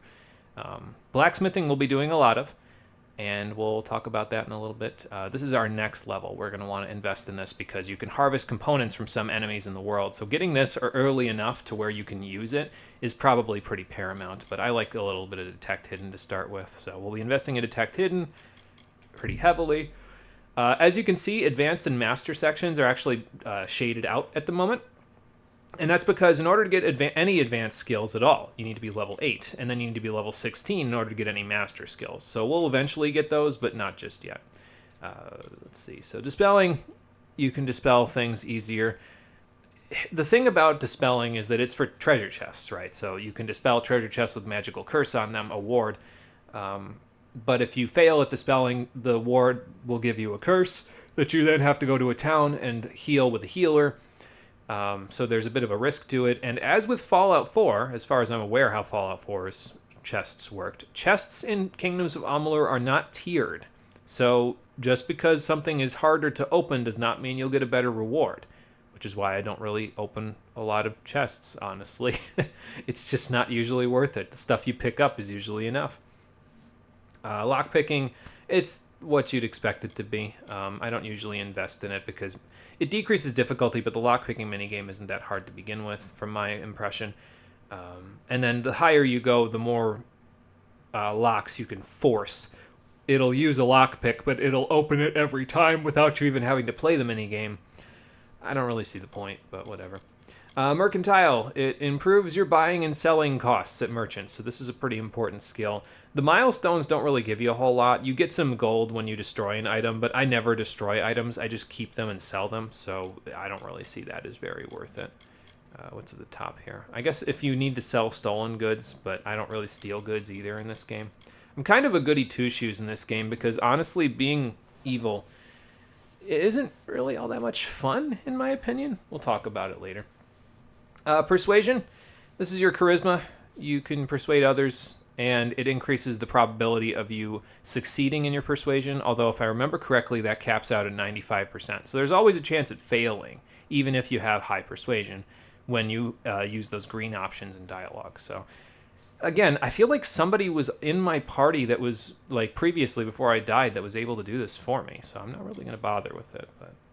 Anyway, sagecrafting is kind of worth it to invest in even early because you get access to better shards, but you can eventually combine shards together, like once you get to sagecrafting 3. So even if you get the cloudy shards, which are the lowest tier ones, once you get sagecrafting 3, you can just increase the quality by combining a couple of them, so it's not really something that you need to worry about. And eventually you can get pristine ones, which are the highest level ones. You can get epic gems, which you can only use once you have blacksmithing level 10. Seems weird that you'd have that at sagecrafting 8. And then, as a reward for getting to sagecrafting 10, that's the only time that you can remove gems from a socket, is only once you get sagecrafting all the way to 10. That seems like a skill that you'd be getting like down here somewhere, but whatever. And then stealth. Reduces sight range on unaware NPCs, lets you stay hidden for longer, but if you attack an enemy, generally speaking, they will notice you a little bit more, even if you get a stealth kill. So, oh, no, I don't want to proceed. I want to actually invest, so let's do that. Let's get Detect Hidden 2, get those hidden treasures, and now we can invest some points. Now, they've already invested a few points for us as a part of the tutorial, so we've got some in Longsword, we've got one in, I believe that's Stealth? Assassin's Art, so it's basically, it increases the damage you deal from stealth, and they've invested one in Stormbolt for us as well. What would I like? Now, I actually want to change around some of these things, because I don't want any points in Assassin's Art. I am actually never going to use it, so, at least with the build that I have currently planned. So, the one in Longsword is fine. I'm going to put one in Shield. I'm going to put one in this skill so we can get a new active spell, Harpoon. It's literally Scorpion's Harpoon from Mortal Kombat. Now you can ask enemies to get over here. So we're going to do that as a part of our skills. And then I would like, actually, another skill. So we've got our 3 skills with these level ups that I want. Eventually, we're going to want to pull back the one from Assassin's Art and stick that in something else like Longbow or Staff. But we have Stormbolt, we have Harpoon. And the third spell that's available on this line that we're going to use is Shadow Flare. Imagine having a shotgun in your fantasy RPG, and you've got a pretty good idea about what Shadow Flare does. You stagger an enemy, and then you throw a bunch of throwing daggers at them. So it's a 2-hit combo. It deals piercing damage, bleeding damage, and staggers enemies in front of you for a fairly low cost, and then you use a little bit more mana to throw the daggers, and each projectile deals, as you can see there, a total of 30 damage over 5 seconds. If you do this directly in an enemy's face, all of them hit at the same time, you can see how that would eventually spiral out of control. And that's why we're going to invest in it, because there's a pretty good amount of stagger that it does, and some enemies just don't stagger from a lot of other stuff. So this is a well worth it skill in my opinion. It's bread and butter for a lot of builds, I think. So there you go. Anyway, while we're thinking about that, let's do a little bit of inventory management. We don't need the daggers anymore. I'll keep the staff though. Why are you looking that way, dude? And then let's put some armor away, because we don't need that either. Stick it in junk. And basically what you can do is you can sell any junk that you have all at once you get to a vendor. So that's the plan, is we're just going to sell it all once we get there. Here's our consumables. We'll keep both of those. Got a pouch. So the sagecrafting pouch, it lets you... There's also one for alchemy reagents, but it lets you basically store all of your shards in one place so that they're not just increasing your inventory limit over time. They just all go in the pouch, and they don't count against your inventory limit over time. So you can carry as many as you want, and it just counts as one inventory. kind of nice for the quality of life. Oh, I'm still on my level up bonuses. I didn't put chat back up on the screen. There we go. Okay, we got repair kits, lockpicks. We've already got 19 lockpicks. That's pretty crazy, but we'll see what we can do with that. We have quests. We finished one. We're now working on Into the Light. We need to speak with a Fate Weaver named Agarth in the town of Gorhard. So let's go see if we can head that way. You now have access to the moves list. The moves list will tell you the different types of combo moves that you can use through the weapons that you equip. So in this case, we've actually been using upheaval for a little bit here. That's the uppercut that I've been doing with the longsword. So basically you attack, you wait, and then you attack again, and you can uppercut enemies into the air to launch them. There's more. There's like Comet Strike, Phantom Edge, Horizon Edge, Riposte. We'll talk about those later because those are skills that you can get on generally the left side of the skill trees will give you these additional moves, but we'll talk about them when we get them.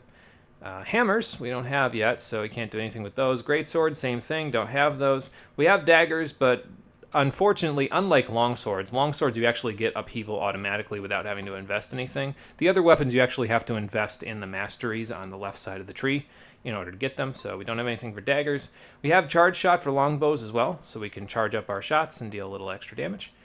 If there's any status effects on your bow, it'll also apply those a little bit more reliably. And then you got scatter shot and arrow storm. We'll worry about those later. Here's your Fey Blades. And this is actually a nice menu to give you an idea of what each weapon looks like if you want to, see what you're going to invest in. So we have staves. We'll look at those later. Scepters. Scepters are kind of the quote-unquote bread and butter magic weapons. We don't have one at the moment, but basically it's like a wand, and you can shoot out charged energy particles like bullets that use up your mana every time you shoot them. So, but I'm not a big fan of them, honestly. I like staves a little bit better just because staves have a little more combo game. These are just kind of like bows. They just shoot and shoot and shoot. Staves have actual combos to them that I like to use. And then there's chakrams, which are pretty cool weapons in my opinion. They have some good AoE on them, but I don't know, they never feel like they deal enough damage to me. I just like the way that staves work in terms of their damage and crowd control ability over how chakrams work. So we probably won't use them, but hey, if you want me to use a specific weapon type, just let me know. I was mentioning this before, Maurice, if you're still here. I was thinking about maybe making it, because you can change your style of play pretty easily in this game by visiting Fate Weavers. So I was thinking about maybe making it so people could pay channel points in order to change up my play style if they want. It'd probably be a pretty substantial amount, but hey, if you're interested, let me know, and I'll make that an option. So we can parry, by the way, with shields, but we don't have the shield bash yet. So, oh, and it even gives you access to other abilities, like might abilities, which in this case we've got Harpoon. You can see that one. You can pull the enemy in. Finesse abilities, we'll talk about those. Sorcery abilities, and that's it. All right, so now I'm going to go to abilities, because what I want to do is I actually want to shortcut these. You can map an ability to your UI by doing this. So I'm going to shortcut these now. Shadow Flare. Where do I want Shadow Flare? I want Harpoon on square, so probably on triangle, I think. Stick you there. Harpoon, stick you on square. And I guess that means we're sticking a Stormbolt on circle, because the other skill, the other spell that I want to use, I want to stick on X. So we'll stick that on there later. And that's actually in the finesse tree, the fourth skill, but we'll get to that.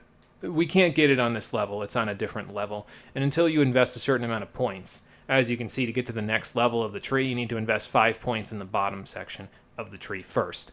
So until we get to that point, we can't access anything above that. So, but we'll worry about that later. Oh, look, a few of them got out. That's cool.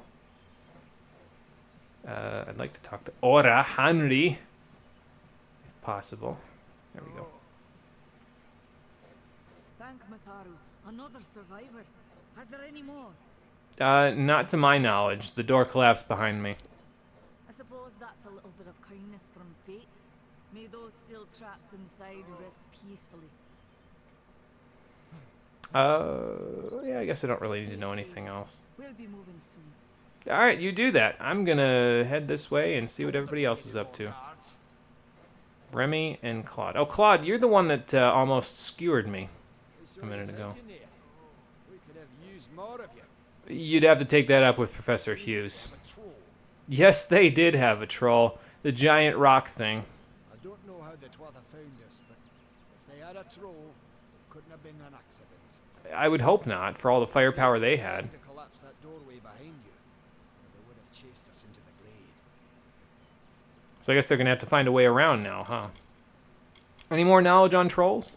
They're technically a type of wild fae, related to the fae of the summer and winter courts, actually. Related how? In the wild, Twather also used them in their army. Great. I'll steer clear of those. Do you know anything about Fate Weavers? Fate weavers? Ah, charlatans. You swears by them. But I'll be damned if I trust my future to some cards. What, do they use tarot cards? Fantastic. This is who you wanted me to go find? Great. Look out there. You too. Remy? Another survivor? Well, I've never seen you in the tower. I, One of the professor's assistants in the downstairs projects. Did he escape with you? No. He distracted them so I can escape. That sounds like him. Professor Hughes was very thoughtful. I mean, he is very thoughtful. I'm sure he found a way to get out. He must have. Yeah, I'm sure he did, considering all of that place was collapsing behind him. You know anything more about him? We all knew Fominus was a genius, but I'll admit, even I had my doubts about him being able to bring the dead back to life. Guess the Tuatha weren't very pleased that it worked. Evidently not, no. They kind of wanted to keep the monopoly on the dead coming back to life thing, didn't they? We should be safe here, at least a little longer. I hope you guys stay safe. Anyway, since I probably smell like dead bodies, considering where I woke up, I'm gonna take off all my stuff, get into my small clothes, and jump directly into this river. Oh, you have no waking idea how nice it is to just take a bath in fresh water after waking up in a place like I did. Now, excuse me, I need to pretend to be a submarine real quick. Oh, a crude birch staff. It's the same as our other birch staff, so I'll just add it to our junk. Dive for those orbs, Jack! Dive! No, not quite that, but hey, it's there. Oh, look, our map even shows us that there's a secret behind the waterfall. I mean, we can kind of see it. It's not really secret when you can see it that clearly, but we'll take care of that in a sec. First, let me search without swimming. Okay, fair enough. I guess I was close enough up on land to not worry about that. Apologies if anyone didn't want to see me in my small clothes. I promise I'll swim around in my armor normally from here on out. Ooh, a minor health regen potion. These are nice. So you know life gems from Dark Souls 2? These work very similarly to those, although they have even stronger health regen rates than the life gems do. So I usually like to hang on to these, and there's actually a wheel of potions that you can equip these to. They don't equip to left and right on the D-pad, so they're a little bit less convenient to use, but they have a pretty decent duration on them. So I like to use these before a boss fight, because then it helps with keeping your health up. So let's grab that bad boy and equip it to a slot, shall we? Hold on, let me go to consumables so we can do that. Yeah, so you see how it says map to radial there. Now, like I said, the minor healing potion, the minor mana potion, any healing and mana potions that don't have regen or anything else on it, anything like this one or this one, are already on left and right on the D-pad, but the regens are not. So let's stick them on the item radial, which lets you add these consumables, and then you can add them to the radial in-game by pressing L2, and then you'll pull up the radial. Excuse me. And you can slot them in. So since health potions are normally left on the D-pad, I'm going to stick this one left on the radial. We'll stick the mana ones right on the radial, and then we'll go from there. All right, almost done swimming around. Just going to see if there's any other places for me to find treasure in here. Doesn't look like it. By the way, in case it wasn't obvious by the fact that there's no stamina bar, you have unlimited sprint in this game. So use that for what it's worth. If you really want to just blaze through the whole thing, just hold down whatever button you have it on. In my case, it's holding down X and just run like the wind. I don't usually run that often in this game, though. So, all right, so there's two things we need to look for now. We need to look for a helmet, and we need to look for a hammer. If we can get both of those things, I will be a happy camper before the end of the stream. I don't know if we will, but we'll see. All right, come along now. I didn't kill him. Oh, okay, there we go. Ow.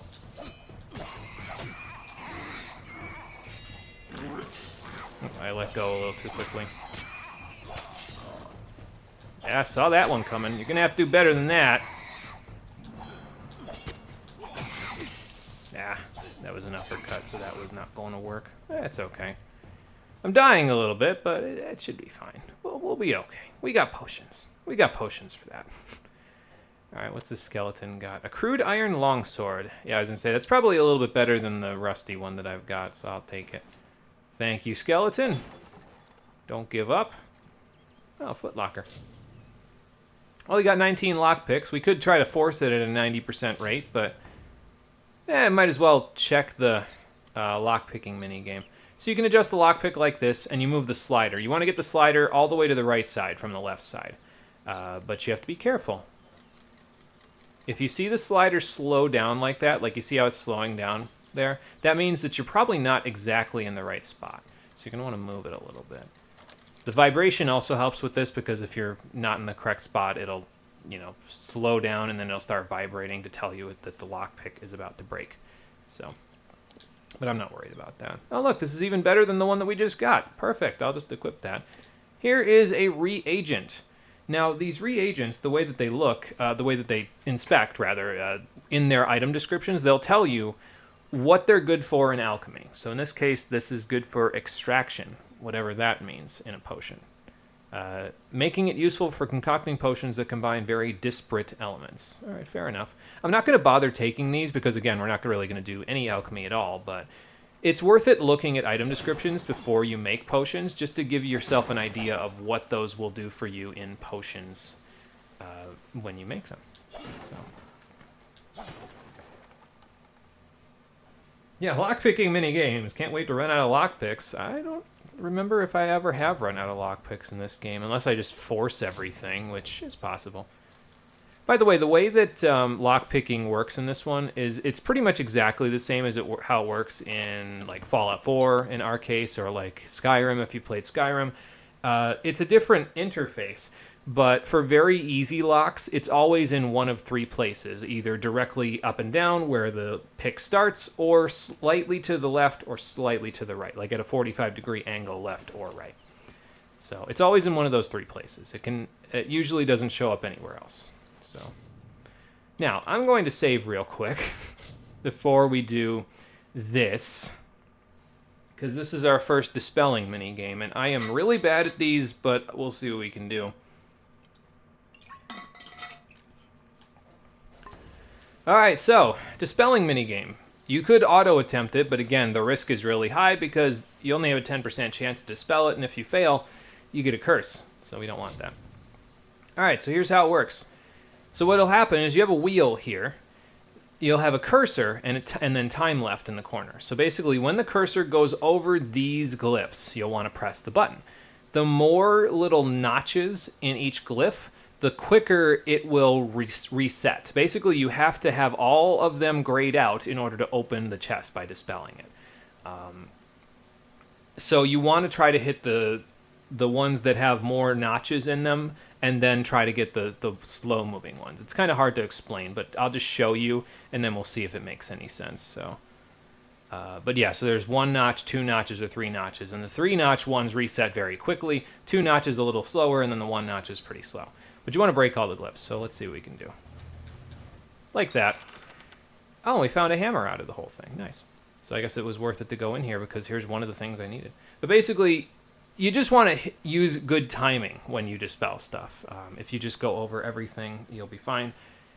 It does get harder with other dispels. Usually if you do a very easy or an easy dispel, it's just a bunch of glyphs and you just press them in time and you're good.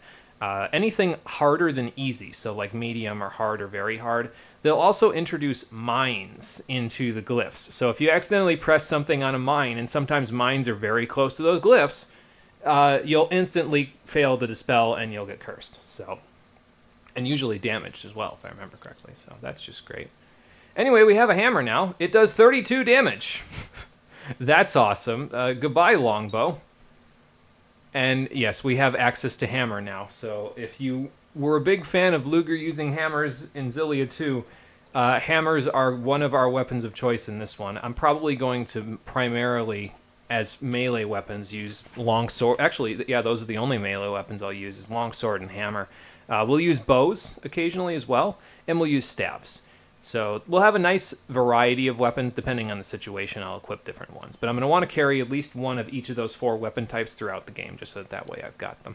So, and these have armor sockets. So if you found any gems, you could use them. But here's your hammer. It's slow swinging, but it's very strong. And the combos that you can do with it are also pretty good. We'll talk about them in a little bit once we get them. I'll go swimming with my armor on, even though I feel like I'd probably rust up in an instant. But, you know, the pulsing circle on your mini-map indicates your quest objective. Following it will lead you to your current goal. Got it. Oh, look, an overturned cart. What do we got here? So these are reagents to be used for blacksmithing, and you can inspect them, and they'll tell you, similarly to how they tell you with alchemy items, they'll tell you kind of what the base item does when you combine this with something, and it will, let you use them for that. So we got threadbare linings, simple bindings, just gives you health on whatever you blacksmith, and then novice strings, which gives you armor. Nothing too good. The primary one that you're going to want to look out for these blacksmithing reagents is you're going to want to look for things with sustaining in their name. So like if it's sustaining lining or sustaining binding, something like that. Sustaining is the prefix that determines health regen. And since our health regen is incredibly low right now, adding to that with your armor is going to be probably one of the most important things that we do with our blacksmithing. So, and again, once we level up again, we're going to be able to invest in that a little bit more, because then we can, basically we can find components from enemies all over the world. So we'll work on that. If you're doing alchemy, black cohosh, if I remember right, is used for health potions, both health and health regen potions, so this is pretty important. I forget what the other one is, though. So, but again, I'm not really a big fan, so I'm not going to bother. Mitharu Shrine. Mitharu's protection. This is the other one right here. These red things with black cohosh. Ember Eyes. Those are used for health potions as well. Oh, look, it's a bear. Oi, Mr. Bear. Okay, he doesn't seem to stagger unless I hit him with this, so... Well, if he was going to eat you, he probably wasn't going to be eating any berries anytime soon. You're the one? How did you come back? How did you find me here? I'm surprised you recognize me, considering I was up on the slab there. What are you doing out here? When I saw you with Edsel in the well, I ran. But it wasn't because I was afraid. I was coming to report that Hughes's experiment had succeeded. Report to who? The Well of Souls is bigger than just one gnome's pet project. So you were going to report to other My contact pays well dwarves, other gnomes? I Oh. sent reports to make some money on the side. So you were the inside man. Found out. This has nothing to do with them. I never wanted anyone to get hurt. Well, maybe you should have told your benefactor that.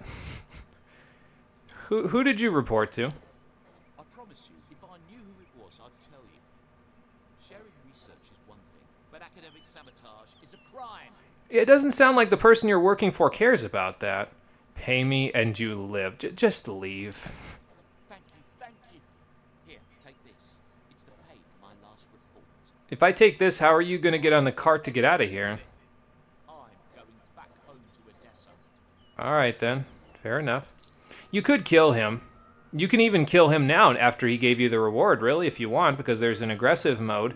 If you go like this, or no, maybe it's not available out here, but there's an aggressive mode that you can use. We might not have access to it at the moment, but basically, if you use aggressive mode, it lets you kill friendly NPCs. Again, not a big fan of it. It doesn't really do a whole lot, to be honest.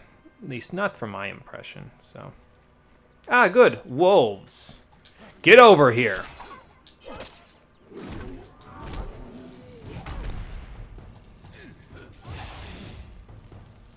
Got him. Well, that was a massacre.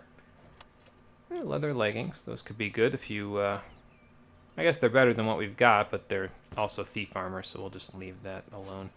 Soft scrabble powder. I wonder if I should take these alchemy reagents and then sell them. Yeah, I'll do it. Why not? Just because. Although we probably won't be grabbing any reagents that are just out in the field because our alchemy skill is 0. It won't really work if we try to get them, as you can see. So you need alchemy, the skill, in order to get reagents more reliably. So if you're going to use alchemy, it kind of doubles down on itself, right? But I'm not going to use alchemy. I'm just going to buy my potions from other people. So I'm not really worried about that. And yeah, certain fairly rare materials like Issa's Breath are going to be pretty hard to find reagents for, no matter what you do, because, you know, until you invest pretty highly. Because they're just that, well, that rare. So they can be used for pretty valuable potions. Alright, I don't need to check the extra stuff in my inventory. I'm just going to take my longsword and take my hammer and take my Mitharu's protection, which we can look at actually now if we go here, I think. In effects. Yeah, here we go. So we still have Therden's Blessing, that's fine. And then we have Mitharu's protection. So Mitharu's protection early in the game is pretty important because it gives you health regen while it's active. And 0.5 health regen per second might not seem like a whole lot, but when we only have 62 health, it makes a big difference compared to what you normally have to work with. Because that means you're restoring 1 health every 2 seconds, and that's pretty nice. Okay, we have a hidden object. Sturdy Cuirass, that is much better than the one that we have, so I will take it, and I'll take these. These hidden objects are just around the world. You can access them with the Detect Hidden skill, and they give you secret treasures, usually shards and stuff like that, so that's why I like to just kind of look for them. Because usually they've got just a nice little reward for you. Nothing terribly important, but in this case it gave us a good upgrade to our armor, so. Hello, sir. Can you point me in the direction of Goreheart, please? Come from the tower, haven't you? Yes, I have. Name's Agar. Oh. Maybe you can help an old Fate Weaver, eh? Actually, maybe you can help me, because I've been looking for you, actually.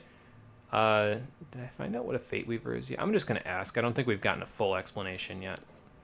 Fate Weavers look at the great tapestry of fate. The threads will tell us how a life will unfold.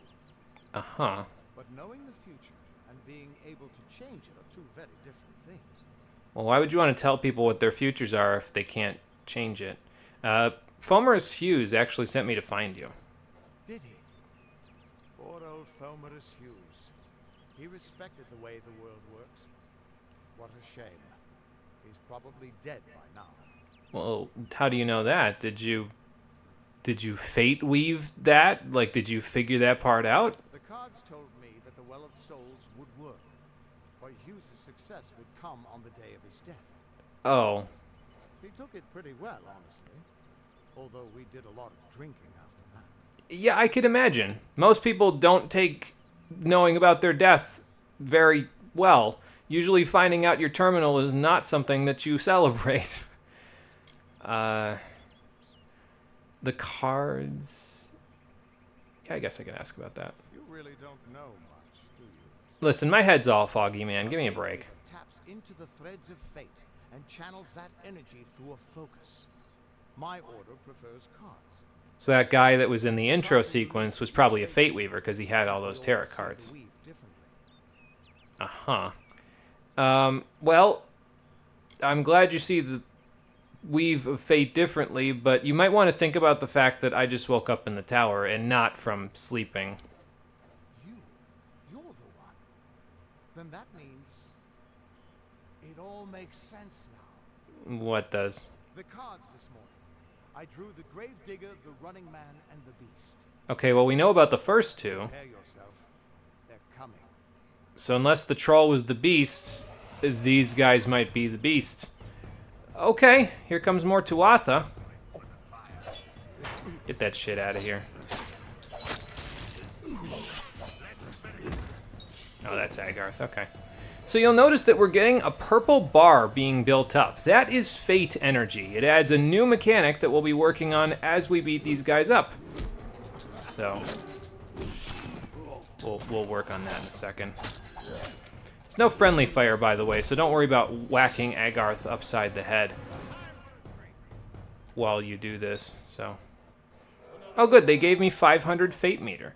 Now, when your fate meter is full, that top left corner, you'll get that fate symbol, and that will pulse. That'll tell you you can use the fate energy that you've got to enter reckoning mode. What does this do? Well, you'll find out in a second. Let me show you.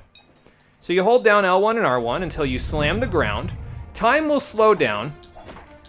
You can whack the shit out of enemies, and basically once you deplete all of their health bars, their fates themselves will begin to unravel. So they'll sit on the ground like that, and then you can go after the other enemies. Once you've defeated all the enemies in an area, you'll be able to perform what's called a fate shift, which is a finishing move. And any enemy that was caught by your attacks that has that pulse on them, like you can see the guy above the text box there, he has that blue energy around his body because he's fallen over because all his HP's gone. Any enemy with that in the area will unravel from fate completely, killing them forever. Even if they're Tuatha, they can never come back because they've literally just been unwritten from history. So that's a pretty powerful skill to have. I feel like it might even be considered a little overpowered, honestly. Yeah, it's metal AF for a power, so this is basically like your super mode, right? So you use this when you're outnumbered, you build up fate, or you use it during a boss fight to just absolutely hammer the enemies until their HP bar runs out. And then, well, you do this, and then you mash for extra experience. And now they're all dead, and you'll get a pretty decent chunk of experience for killing them. Depending on how much you mashed, obviously. So, what do you think of that, Agarth? What? How? What are you? What do you mean? The threads of fate. I've seen them before, but I've never seen anyone manipulate them like that. Well, obviously you're not familiar with the low flame tech that I invented in Threads of Fate. Still can't believe we found a speedrunning tech in my blind playthrough of Threads of Fate. Could the well have caused me to be able to unwrite history? Hughes may have brought you back to life, but that was still part of fate's plan. Really? Nothing short of a god can do what you did.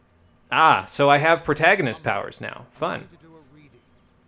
You might be able to change the threads, but fate will still have a plan for you. Are you sure? Not to tell you if I see your death. I mean, if you do, I'd rather know. But it sounds like you see death a lot. It's a gift. Some people paint landscapes. Other people write poetry. I peer into the weave of fate's tapestry and see people's... I mean, Resonance of Fate instead of Threads of Fate? Yeah, it's all fate. All the time. Oh boy. Is this why Hughes sent me to you, so you could tell me how I'm going to die again? That would be my guess. He was an academic, but he had a... You know, I called them dwarves. They're actually called gnomes. I apologize. That's probably racist. Okay, sure. Show me what you got. You're nervous. Relax. This is what fate weavers do.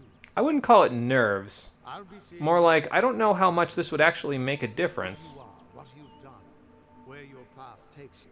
Because I can just unwrite that now. At least I should be. You're real, right? I swear I haven't had that much. Sir, I am not real. I am Pixels. This is a video game. You are drunk. I am. Oh. I didn't expect them to actually say, yes, you are correct. Not even when I was drunk as the king of ballads. Who the hell is the king of ballads? Makes sense. All mortal creatures have a place in the pattern. You should have one too, dead or not. Well, I probably did before I died, but... And I'm not saying I believe it. And your path is yours to determine. Yeah, so the key factor about how the world of Amalur works is that every creature, fey or otherwise, has a predestined, predetermined path that they will walk throughout their life. They may think they have agency, but it's all determined already. Fate had a plan, and whatever they do is exactly what fate was planned for them, had planned for them. Your character is unique because you can quite literally take fate and tell it to shove it up its own ass and do whatever the hell you want, because this is a game with a character creator and a skill system and a class system. Yeah, there's a class system in this game, and that's what destinies are. They're classes. And what they do for you is they give you bonuses depending on the style of play that you want to use. In our case right now, we're a fateless one. Newly resurrected, your fate is blank, formless, and ready to be forged into the shape of your choosing. Now, you have destinies that are unlocked already, depending on... Basically, as you invest more points into either might, finesse, or sorcery, you'll unlock different classes that you can use in might, finesse, or sorcery. So, for example, we have 1 point in sorcery, so we could become an acolyte. This starts the sorcery class tree, the sorcery destiny tree. And the bonuses that you get are fairly minor, honestly. Like, you'll get some effects out of them that are pretty solid, especially further up in the class tree. But basically, this starts out your class. So if you want to be in sorcery tree, here's your class to start with, is Acolyte. And that lets you entirely devote yourself to magic. It gives you extra elemental damage, and all of your damage as a magician is fire, ice, or lightning element. So that's good. It gives you mana cost reduction. You can use more spells, so that helps. Then there's, for might, you've got Brawler. This gives you extra melee attack damage and extra block efficacy because you'll be up close and personal with the enemies, smashing them with gigantic weapons, so there you go. And then you've got Rogue, which lets you use daggers or bows more effectively. You get extra range attack damage. You get damage resistance while dodging, so your dodge roll actually gains a little bit of armor on it, which is kind of interesting. That's not usually how you use a dodge roll, but sure, why not? And then you get extra piercing damage for your arrows. Now, let's talk about all of the different skill trees. So we've already seen 3 of them. So you've got, if you just invest all in might, you can go all the way up from, what was it, Brawler? So it starts at Brawler, you can go up to Fighter, Soldier, Warrior, Conqueror, and Warlord, depending on how many points you invest. You get a total of 123 points that you can invest over the course of the entire game, at least in the base game. So 109 points in might is like level 36, basically. So you'll get to the top of the tier at level 36. For finesse, you can start with Rogue, then you can go up to Scout, Hunter, Ranger, Assassin, Nightblade, and the effects that you get out of them are basically they add onto the ones that were already there, and then they give you additional bonuses. So, like, for example, if you go down here, you get extra stun duration at Soldier, you get chance to stun at Conqueror, and then at the end of the tree, at the end of the class tree, at the end of the destinies, you get a unique skill for that top class. So in Warlord's case, it's Last Stand. It gives you health back if you die, and that health drains until you kill an enemy. Not a big fan of that one, honestly. For Nightblade, you keep going up, you'll get extra chances to crit. You'll get Assassination, which after you evade an attack, it gives you a 300% effective critical hit on whatever your next attack is. So that's pretty good. And then you just get a flat 11% chance to avoid being hit at all, even if enemies attack you. For Sorcery, you go up from Acolyte to Initiate. You get up to Seer, Sage, Sorcerer, Archmage. You'll get extra mana regen, duration on any of your spells that have duration on them. Some of these classes actually replace your dodge roll with a blink, which lets you teleport through enemies, and in certain cases, like in this case, you can add damage over time to that teleporting through enemies part. So Ice Blink, you teleport, and if you go through an enemy's body when you teleport, it deals damage over time of the ice element to them. So that's interesting. You see, we were fighting to prevent that in Dragalia near the end of the story, and it involved having to kill one of the 2 creator gods and, quote, sever his connection to the chain of causality, which is supposed to be the same as unmaking people like you're doing now. Oh, that's fun. It's always fun unmaking people from the weave of history, isn't it? So if you go all the way up to Archmage, you get Echoes of Fate, which when you kill an enemy, it may spawn an ally that fights by your side that's made of that fate energy.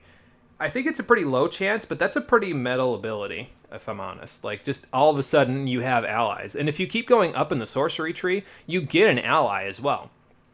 There's a summon that you can use in the mage skill tree called a Fair Gorda, if I remember correctly. It's like a skeleton fae, basically.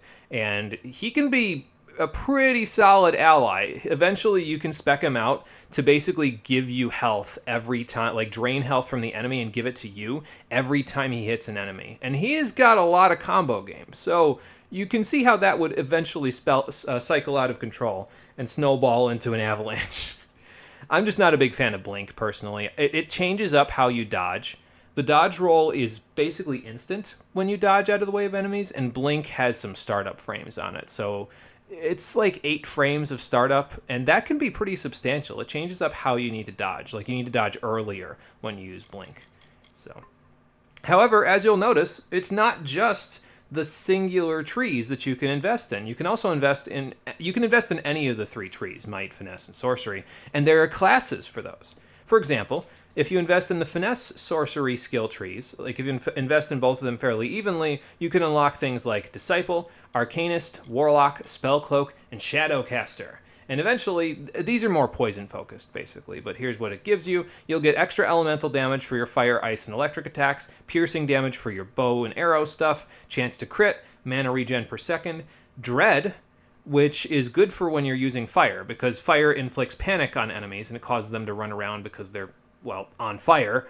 And if you hit them while they're on fire, it will be a guaranteed crit. Pretty good. I think that's the exclusive skill, if I remember correctly, up here. I don't think you get Dread. Oh, no, you do get Dread earlier.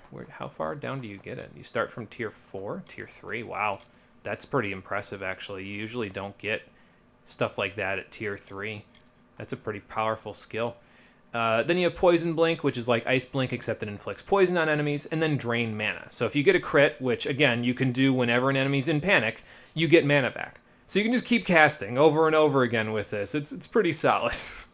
Again, you can play basically any way in this game, and anything will become overpowered because the base mechanics of the game are pretty powerful. They give you a lot of tools. So then you've got Might and Sorcery. If you invest in both of those fairly evenly, just to show you at Tier 6 here, you'd need 55 points in both. So that means that you wouldn't be quite able to access the top tier skills here because the top tier skills require 70 points in any given tree. So you wouldn't be like, oh, I don't know, throwing meteors from space at people with Finesse Sorcery, but you'd be doing some pretty good stuff anyway. You can summon a thunderstorm. I'll show the abilities in a minute or so, just so I can show you what you can do at the high levels, but we'll get to that in a sec. Anyway, Might and Sorcery. So if you like your Might and you like your magic, you could get into Guardian, Battle Mage, Crusader, Paragon, and Champion. I almost ended up doing this one just because the last one is Champion, but since we're not going to get to level 36, I don't think, by the end game, we'll never get access to these Tier 6 classes. We'll probably just barely get to the Tier 5 classes, and that'll be it. But that's okay. If you keep playing the game and you get to level 36, you can access these. And if you end up in Champion, 75% of the damage that you receive is given back to you in the form of mana, so you can just keep casting. You get extra elemental resistance, melee attack damage, total armor. You get Blink. Again, not usually a big fan of Blink, but it's there if you like it. And then Harmonic Overload, which shoots elemental projectiles out of dead bodies that deal massive damage to any enemy near them. Again, pretty metal ability for the end game. We probably won't have access to it, but if you're going to play all the way to level 36, they reward you for it. So, you forgot how in-depth this game was. Yeah, there's a pretty robust skill system here. It's not just the little passive effects. There's more to it than just that. So, then there's Might and Finesse. If you're not a big fan of magic and you'd rather shoot bow and arrow at enemies, kill them with daggers from stealth, or just smash them with a giant hammer or greatsword, this is probably the tree for you. You could go Duelist, Warden, Avenger, Slayer, and all the way up to Blade Master. So if you invest in this tree, you'll get melee attack damage, ranged attack damage, chance to crit, piercing damage, extra damage while in stealth, as if we don't already do enough damage with daggers in stealth, and then Cutthroat, which is a really weird ability. But basically, for 5 seconds after enemies die, you can swing at their body, and it gives you a buff that gives you extra physical damage, extra chance to steal health, and extra gold drops. So once you've killed an enemy, you deal more damage, you have a chance to steal health. It's not high. You can actually get better than that using blacksmithing, but, you know, whatever. And then you get gold drops from any enemy that you hit afterwards. So it's not bad. I think that one's pretty good. However, the one that I'm planning on investing in is the Jack of all trades tree. In this case, they can become the master of all, as you'll see over time. The first one we're going to want to work on is Seeker, which requires 2 points into each tree. We're going to get a second point into Sorcery probably at the next level, and we'll work our way up from Seeker. Now, this is actually important. The reason why we want to work on Seeker is that last perk bonus that you get right there. Equip requirements are reduced by 25%.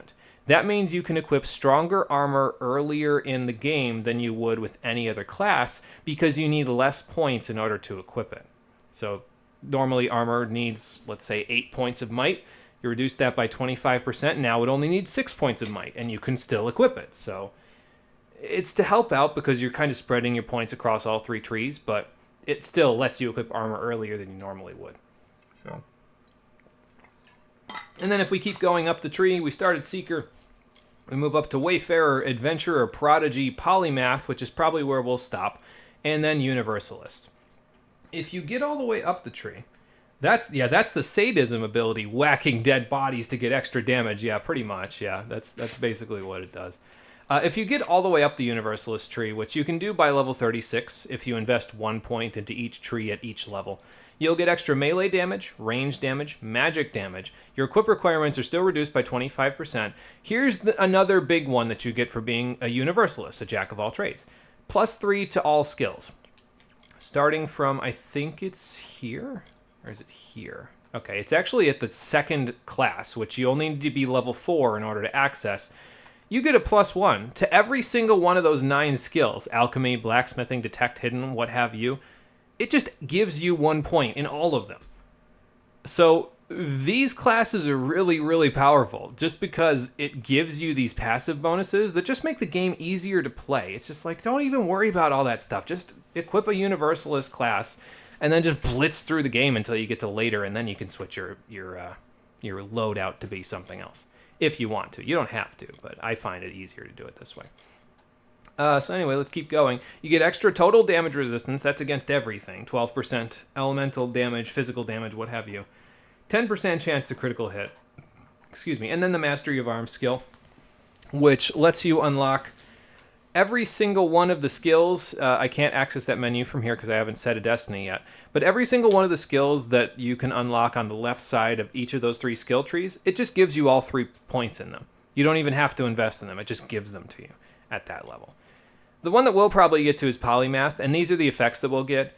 It's a lot of passive skill stuff, but the main things that I care about there are the equip requirement reductions and the +2 to all skills, because that means I only have to get up to Blacksmithing 8 to get access to Blacksmithing 10, and that's really nice. So, now, what we have access to right now is always going to be in Unlocked Destinies. So we don't have access to Seeker yet. We will, but we don't have access to it yet. So I'm probably just going to take Brawler for now.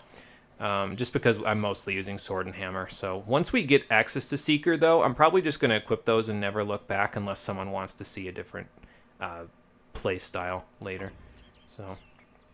So what did you see exactly? I can see the threads around you, but they're shifting, changing so rapidly, I can't make sense of them. Normally the threads would guide my hand to the cards, and I'd use those cards to see your pattern in the weave.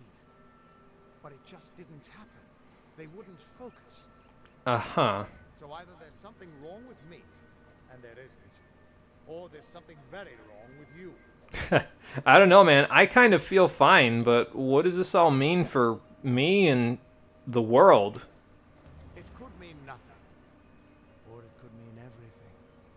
The world is changing. You might be a sign of that, or maybe the cause. Uh-huh. I've never had a reason to doubt my own readings, but we should consult with Arden. He's not a friend, but he's got a good eye for the tapestry. Okay. I'll meet you at his home to the east. I'm going to see if I can be of any help to the wounded at the tower. What, by offering them drinks? All right, so we can go to Arden's hut now. I guess we could ask what's wrong with my fate, but... now, Agarth here is a Fate Weaver, but unfortunately, at this moment in the story, we cannot use his Fate Weaving abilities to change up our abilities. If we use a Fate Weaver, we can pay them a sum of gold, and then we can change the ability distribution that we have. And if I could do that right now with Agarth, I would, because then I could take that point out of the Assassin's Art skill and stick it in something else that I actually want to use. But he's not available for that purpose right now. When you go to Arden's hut, he will be available at that point to do it. So we're going to want to try to make our way over there. Probably not quickly, because there's probably some stuff to do in Goreheart first, but we'll see. That's just it. I don't know if you've got one. But that's why we're going to see Arden. He lives in a little hut to the east in Yulven. I'll meet you there. All right, fair enough. What could this all mean? I don't know, man. You're gonna have to figure that one out. You're the Fate Weaver. You're the one that sees all this shit. I'm just here, man. Oh, good. Glad you met. Where the hell did he go? I was going to say, glad you managed to slip away in the chaos, but he quite literally just popped out of existence. I didn't know that was how he was planning on going home to Odessa. He probably fast-traveled, let's be clear. So, okay, Cloudy Lightning Shard, I'll take it. Now, these here are lore stones. These will just give you passive experience for grabbing them. Well, not passive experience. You have to actually activate them to get experience.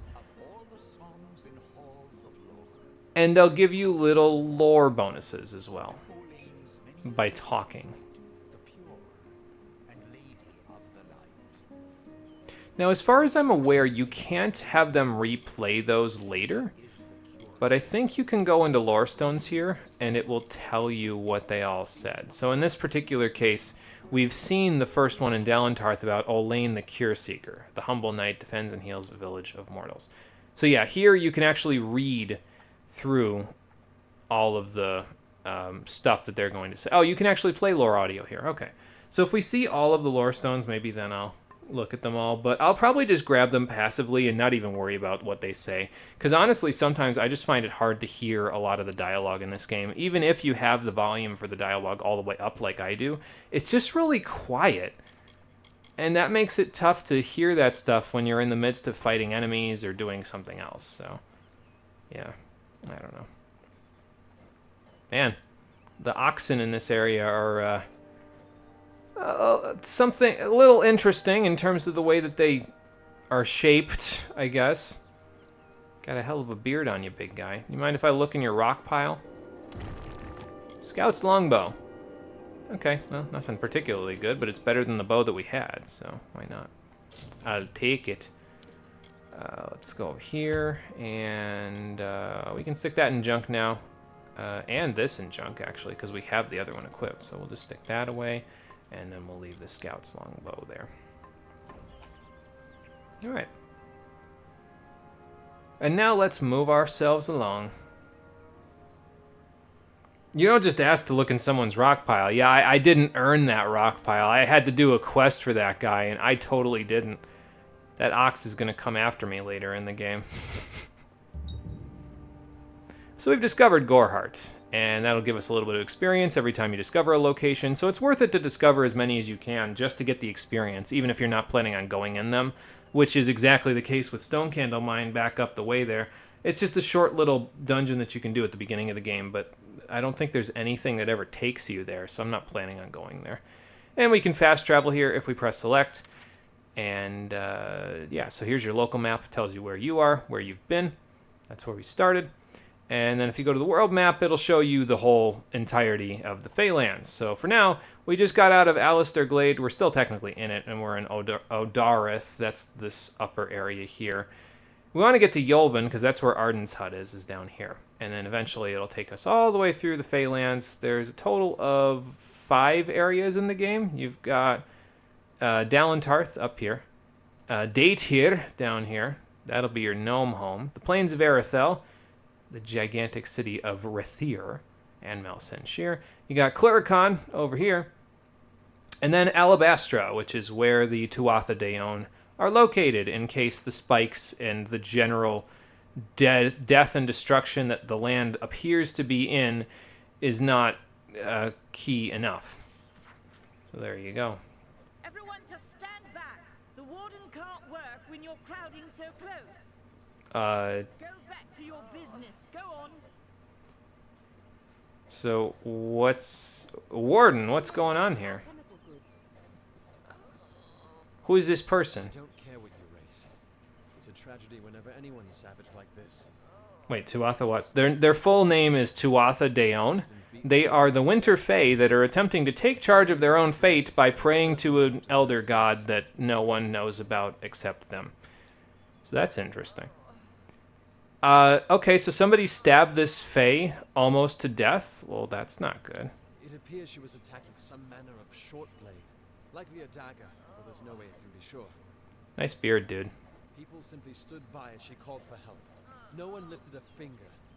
Can you imagine? It's shameful to treat another in such a way, even if she is a Fae. Well, they didn't do anything because they're NPCs and the healer's in the inn, Possess so... the knowledge to treat such a wound. Frankly, I don't even know if I could save a mortal with such grievous wounds. So, how do I help? Well, you're the only one. With all the troubles we've suffered in this village, people are weary of adversity. They'd rather just ignore it. I'm going to suggest something a bit untraditional. There's a Fae named Eri. She spends her days up on the hill overlooking the village. Okay. Seek her wisdom. I would do it, but I'm a coward. That's the Oh. truth. Perhaps a Fae will know how to heal a Fae. If not, then we're back where we started. Well, at least we will have tried at that point. So where do I find this airy person? She spends her days in the precipice overlooking the village. Okay. She doesn't think we're aware of her presence, but we most certainly are.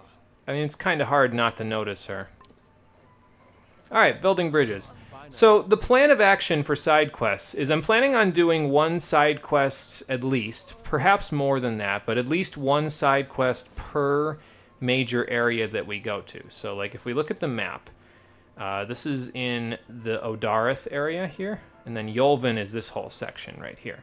So this is our one quest for Odarith. We might do more, but I'm going to try to do at least one for each area, or one side quest chain, if it's a chain.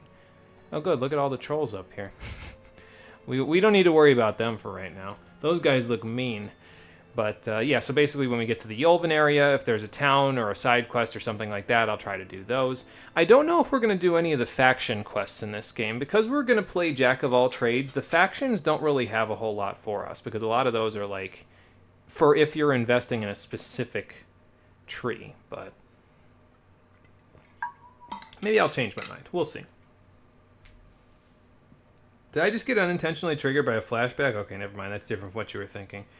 Wait, are you saying that Tuatha De Danann? Please tell me that's not what you said. No, that's not what I said. It glances away. Yeah, no, Deon, D-E-O-H-N is how you spell the secondary phrase there. So, Tuatha Deon. That's how you say it. Okay, so this is the blacksmith shop over here. Potion shop is over there. Probably go there in a second. And then... oh yeah, and there's a special deliveries chest in Goreheart, and if you have DLC like the Mass Effect armor, because that's a crossover that I knew I needed here, you can get armor from Mass Effect 3 in this game. You can use the DLC chest, so that's cool, I guess. Come in. Welcome to Goreheart, the last settlement before the Feylands. How can I fill your pack today? Do you mind if I take stuff out of your treasure chest back there? Crystal War? Oh, that's the war that was going on. Dyden Hill, Fae, Goreheart Village, Red Legion, Rika herself, the Tuatha. Let's just shop, why not? Sell all of our junk to her, get a little extra money. And, well, she's got some halfway decent stuff, but a lot of it's out of our reach at the moment, like the Erosive Longbow, which would give us some poison damage, but it's not really something we care about. She's got an Iron Helm. I'd like to get that, but it's a little out of our price range at the moment, so we won't worry about that. Then there's the Hardy Ring, which gives you extra health and extra mana, quite a bit more than the Squire's Ring. Now, you can equip 2 rings and 1 necklace in this game as accessories, so keep an eye out for them because they might be halfway decent. The only thing about accessories, and it's kind of the same thing as armor in this game, is a lot of the unique stuff, which is colored purple, is usually a random drop. You'll see stuff that's like in green or blue or whatever in the shops, but the purple stuff, which is usually the best stuff, you can't get it reliably. It drops from someplace, and so you might see it and you might not. There are some armor pieces that are an exception to that, and usually it revolves around the detect hidden skill or the faction quests, but we'll talk about that when we get there. The Hardy Ring's not bad if you have the extra money. I would say the first thing you'd want to spend on, though, is probably the backpack.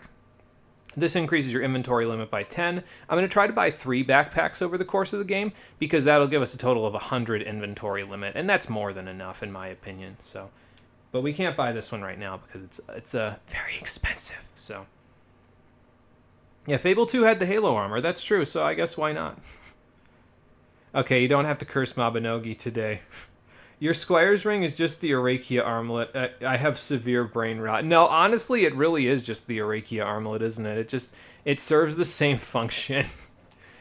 Oh, boy. Now, when you sell junk, it won't sell, like, reagent stuff, or stuff that you obviously have not stuck in the junk category. So we're going to just sell the couple of extra things we have here. I'll sell this stuff because, again, we're not going to use these reagents, so I'll just sell them because they're just taking up space in my inventory otherwise. So, excuse me. We'll hold on to all of the blacksmithing reagents, though, even if I'm not planning on using them. Same thing with these shards, because they'll be useful when we access that stuff later. And, oh, we can afford the Iron Helm now. Do I want it, or do I? Well, actually, it's worth 28 points of armor, so yes, I actually do want it, honestly. That seems like a pretty good investment, in my opinion. Goodbye. Goodbye. All right, let's... dude, you keep looking away from the camera. You're starting to freak me out. All right, there we go. Now we've got a helmet, so now we're fully protected, other than, our neck. Why is it always, like, right in that section of the neck? Like, why not have a little bit of chainmail or something, so that way someone can't shoot you with an arrow and instantly kill you? I mean, I guess this is base level armor, so that's why. Like, eventually you'll get armor that covers everything, but,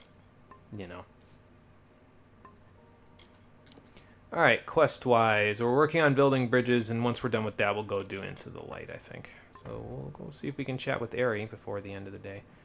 Oh, okay, so I can access the chest, but it's considered stealing! Oh, no! The ones over here are not considered stealing, though. Need something? Do you have anything to say? Writing in the wall. The action is in the east. No one's ever seen Tuatha this far west. I beg to differ. I just saw Tuatha. Can you believe those monks? I don't know any monks. Sorry. There's a chest here, but it doesn't appear to be on this floor. It's probably upstairs. Oh, they can give me some blacksmithing supplies. That's nice. Basic flamed hilt, iron blade, basic hardened grip, and chainmail mitt. So you can use these to actually make some stuff, including, I think, a flaming longsword that you can use just right now, if you want to. So, is this over here? Can I loot the weapon racks, or are those upstairs? Looks like they're upstairs. So let's go take a look, because these hidden areas are sometimes not on the floor that you're on. So sometimes it's worth it to go take a look. In this case, the armoire and the dresser are the ones that you can loot. And I think if you just look, yeah, if you just take a peek, it won't get you into a crime. But if you take stuff or if you pickpocket, you'll have to kill some guards. So, but as you can see, none of this stuff is anything that I particularly care about. So we're not going to bother with that. Usually it's not worth it to steal from townspeople anyway, because most of the time they don't have anything good to steal. Kind of discourages the player from stealing if nobody has anything good to steal, doesn't it? But what do I know, right? Alright, Blacksmithing Forge. We'll be looking at this decently often. So, if this was a JRPG, the later armor would cover less. I mean, yes, that's correct, yeah. Actually, it's kind of funny because if I remember correctly, this game is fairly tame in terms of its, like, armor coverage for male and female. I think the female armor isn't that much less covering. I think it covers about the same amount of skin as the male armor does, which is kind of novel, honestly. A lot of the time when there's a separation between male and female armor, the female armor just covers less for no good reason except objectification. So, there you go. Okay, so we can do two things at a blacksmithing shop. We can either craft our own weapons armor, or we can salvage unequipped gear into component pieces. And then, based on your skill level, you can salvage certain items from certain things. I don't want to salvage just yet, because that breaks the weapon down. So, since I'm using the crude birch staff at a certain point, I'd actually like to just keep it for now. As for the stuff that we can equip, or rather the stuff that we can blacksmith, if you have the materials, you'll have a check mark next to the item. If you don't, you'll have an X. So in this case, yeah, we got the hilt and the blade, so we can actually make a longsword that is on fire. So that's cool. Let's see, for some armor, we can actually make gauntlets, so we'll probably make those too. We don't have enough to make any of the other stuff at the moment, it doesn't look like. Oh, by the way, there's different shields depending on what type of armor you're using. So for warriors, there's just full kite shields. For rogues, you use bucklers instead. And for mages, you use talismans, which give you a magical ward barrier instead of like an actual shield. It doesn't matter really which one you equip, but generally speaking, like there's no bonuses as far as I'm aware that are affected by shields. So just equip the one that gives you the best bonus for what you want. So, because like with armor sets, you get a bonus for equipping more of each piece of armor, but shields are not included in armor sets. They're just their own separate thing. So just use the one you like. Anyway, we can make a longsword, so let's start with the blade and then the basic flamed hilt. It'll tell you what the weapon will do before you make it. So this one will deal extra physical and piercing damage from the one that we have, and it'll deal some fire and burning damage as well. You can't use this, though, to burn spider webs. So just in case you're thinking, oh, I can get rid of the staff because I have fire damage on something else. No, you still need the staff to burn through fire webs, or spider webs. I think you can do that with a scepter as well, if I remember correctly. I don't think you can do it with chakrams. So just keep that in mind. Having a staff on hand that does fire damage is usually a good idea, even if you're not going to use it, just in case you run into a spider web tunnel. Okay, and then we can name our weapon. I'm not really concerned about this one, so we'll just do that. We'll just keep it what it is. Maybe we'll name the weapons later when it's something that I'm, actually going to keep for a while. Probably won't keep that one for too long. We'll probably find something better eventually. Let's make some gauntlets as well, though, because why not? Yeah, these give us some extra health as well, so that's not too bad. They're better than the ones that we have, so I'll make them. And chainmail is, or iron, if I remember correctly, is the first level of armor. Although these need 7 might in order for you to even equip them, so we're going to have to keep that in mind. We can't even equip that right now. But that's okay. It gives us something to look forward to once we get Seeker, right? Because then we can start investing in stuff. Although I don't know necessarily if I'm going to be able to do that, because I've got a plan for what I'm going to invest in for each level, and 7 might take a little while before we get it, but that's okay. It'll give us something to look forward to, right? If we don't replace it with something else almost immediately. Anyway, back up to Goreheart.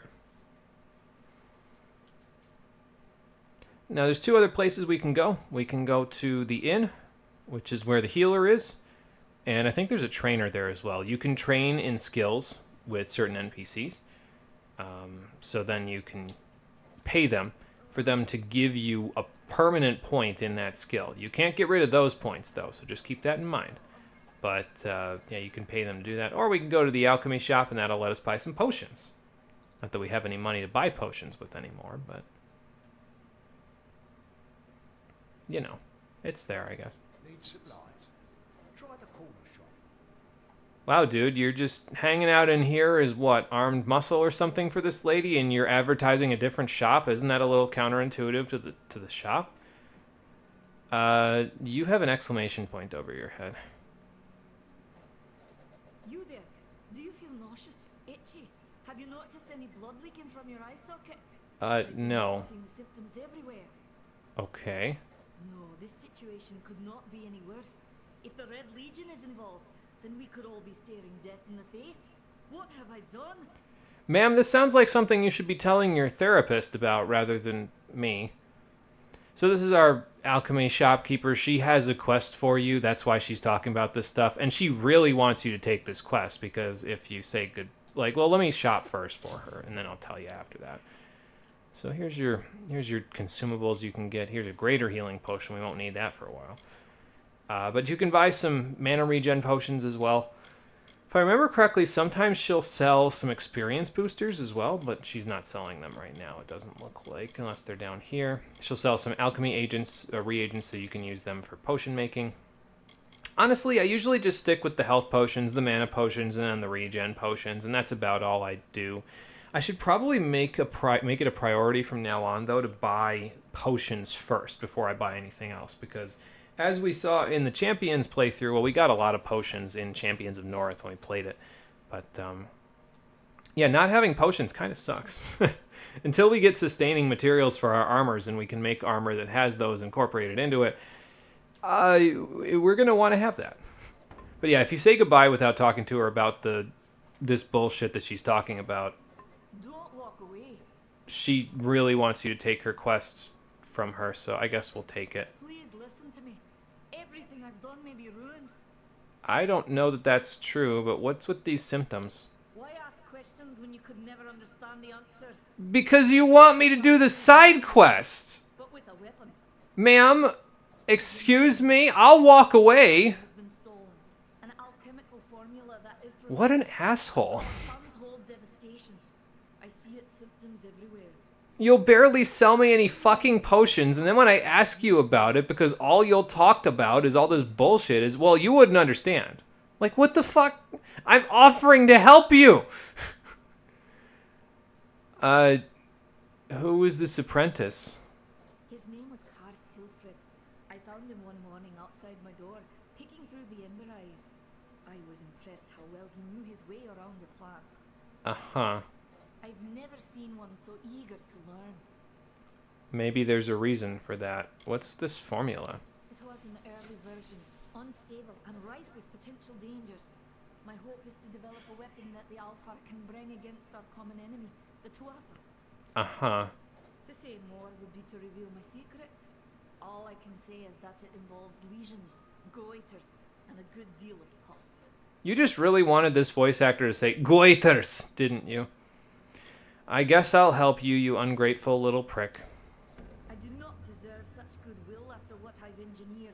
Well, you can say that again, but it has nothing to do with your engineering. It has to do with your sarcasm. I'm not sure where Karth may have gone, but I knew that before he came to me, he found shelter in the ancient chambers of Amalur Hall, an Irathi ruin east of Gorhart. Once you've ensured Karth's safety, you must learn what's happened to my formula. When you do, destroy it. It's the only way to keep us safe.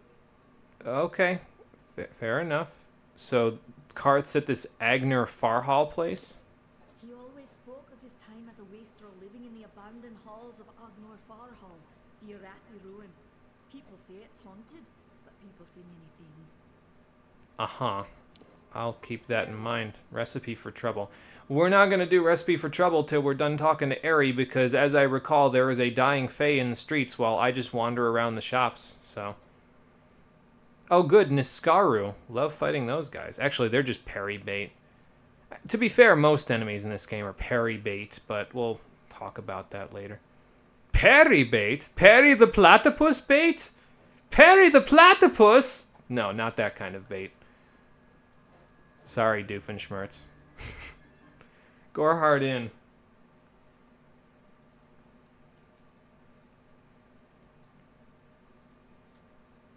We'll check the inn out, and then once we're done with that, we'll go talk to Eri, and then we'll see where that quest takes us. We'll do these couple of quests.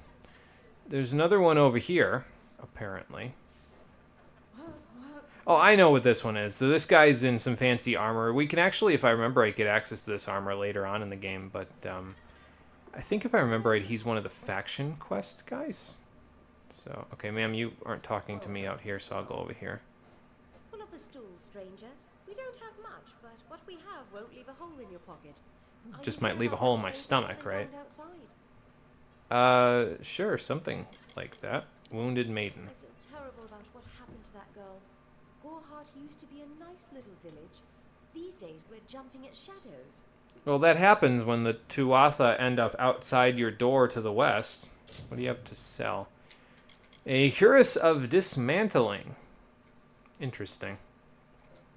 Extra physical damage on that bad boy, but it's a little on the expensive side, so we're not going to be getting that yet. Some weapons. Tooth Staff of the Geyser. That sounds pretty good. Yeah, that's very good. Look at all that extra stuff. An extra chance to crit and everything like that. Venomous Longsword of Bloodletting. So these are all pretty solid, but obviously the level requirement and the price is going to keep us from getting any of this stuff for a while. So I wouldn't worry about that for now. We'll eventually get enough money where we can do this stuff, but for now we can't. So Crusader's Necklace. This one will just keep getting better the further you go in the game because it gives you a percentage bonus to your health rather than just a flat amount. So at first it won't be great, but it'll get a lot better as you go. That being said, you could probably find better later. So Amon's Key Ishara? You're selling someone's key? Oh, a legendary Fey Trickster's key. Oh, all right then. I will attempt not to. The healer's upstairs, by the way. So if you get cursed or anything like that, or if you just want to heal your wounds because the health regen is taking too long, you can just go see them and they'll heal you for a modest fee. More modest, well, actually just more expensive, plain old. The further you go into the game and the more cursed you get or the more health you've lost or anything like that. So excuse me, chicken thing, I need to head out into the wilderness to go and see if I can find this Aerie person. She's up on the hill over here. If I remember correctly, Karth is over here, I think. So we'll go back that way once we've talked to Aerie. But for now, let's instantly move off to the side here to find a hidden treasure. Where is it? Here it is. Minor Slashing Fury. Increases bleeding damage. Junk. Found a chest, though. Sturdy robes. Extra mana regen. Shadow prisms. Can I be honest? I don't know how these work. I've tried using them previously, and it usually just ends with me getting noticed. I'm not sure if you're supposed to, like, place them and then run away from them. Probably, but, like, I think if I remember right, they explode pretty quickly after you use them. So, like, I don't know how to use them, honestly. I might add them to junk and see how much they are worth to sell. But, well, we want that, so let's just add that to junk. Anonymous Journal. Pages have been ripped out. You can keep it. It's probably just another side quest, if we're honest. Yeah, we'll go that way after, because we're going to head that way to go see Karth, so... Instead of doing that, let's head up this way. We can already see a whole bunch of enemies on the map as well, but we'll deal with them later. Not really worried about them for now. But yeah, having Detect Hidden is kind of nice because it means you don't have to worry about like actually looking for the hidden caches. You just kind of can see them on the map whenever. Anyway, that was a boggart. They're like the goblins of the game, basically. They don't take very much damage. They're vulnerable to fire like most things in Dalentarth, and we just made a flaming longsword, so like, what do you think is gonna happen, you know?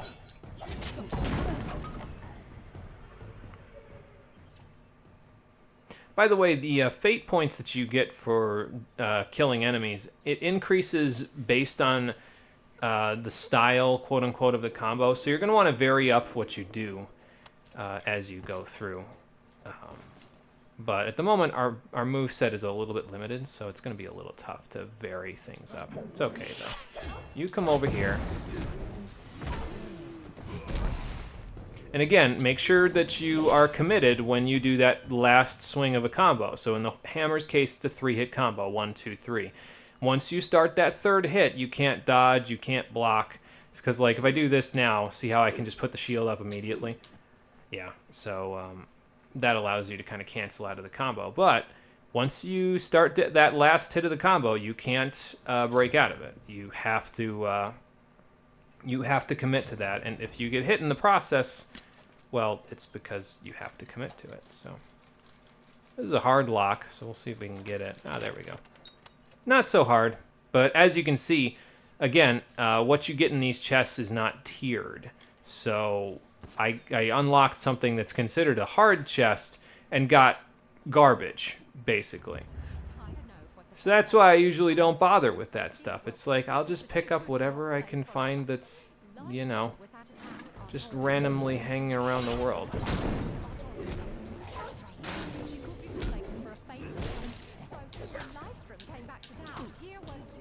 Ma'am, can you slow down with the talking until I'm done fighting these things? Or is that a no?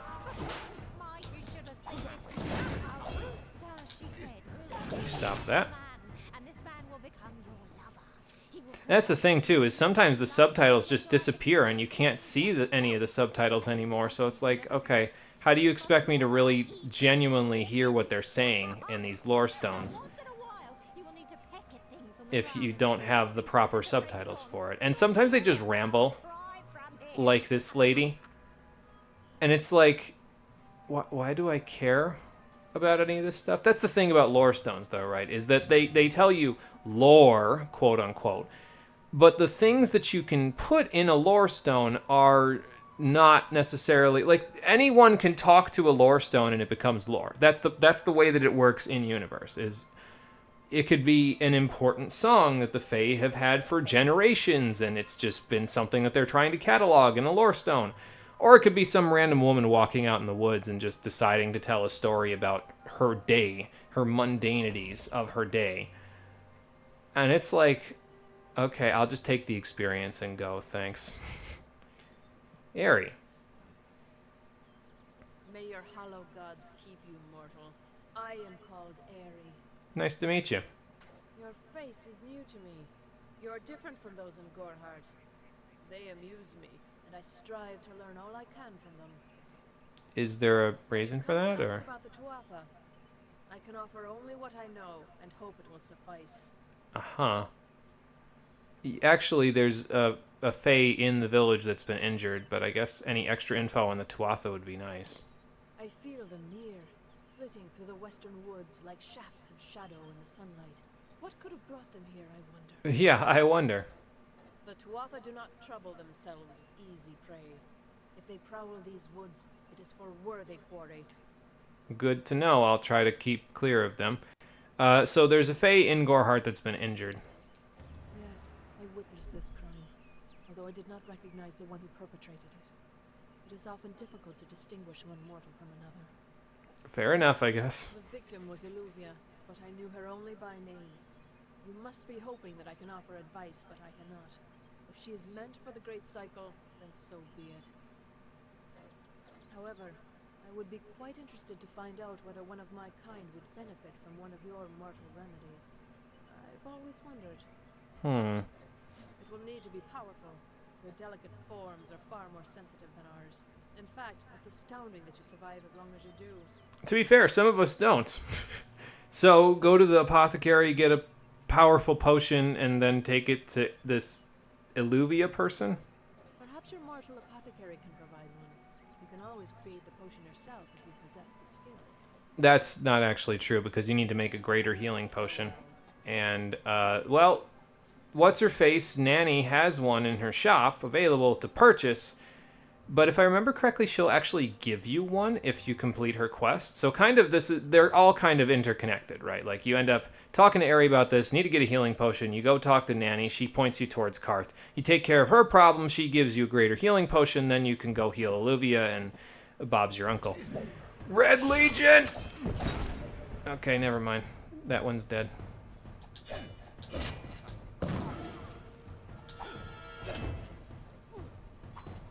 Nope.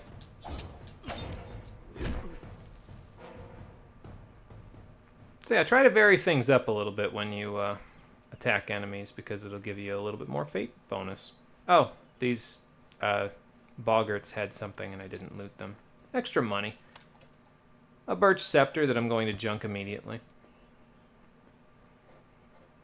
So we could use it in terms of long-range weaponry, but not really my cup of tea. Speaking of cup of tea, I'm going to take a drink from my potion satchel. Because I wasn't exactly low, but I'd rather have it, honestly. Excuse me. Look at the boggarts playing with the little sprite things. I mean, you can walk right into my flaming sword, but I think then only you can be blamed for what happens to you. You'll have to blame your fate for that one. More boggarts. And a hidden object and a shrine. We'll work on that in a second. Okay, well. Okay, we're full on our fate bar.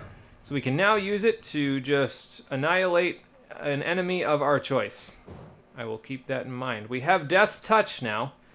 I believe that increases your crit rate, if I remember correctly. Oh, and now there's a bear. Ow. Okay, well, that was a little unfortunate. I'll try to block properly to make it a little easier. Okay, well, takes care of the bear. Ah, Pristine Poison Shard. Pristine is actually the highest level of shard. Lambent is the second level, and Cloudy is the first level. So if you find pristine ones, well, good work. Those are helpful.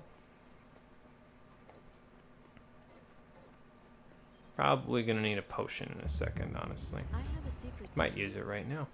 I am not sad. When I was a girl, my father used to tell me. Yes, ma'am. Tell me about that later. I'll probably grab lore stones off the map, but like generally I don't really care what they say. I'm usually just there for the EXP, honestly. It's just kind of like I don't know. They don't talk loud enough. The subtitles don't keep up.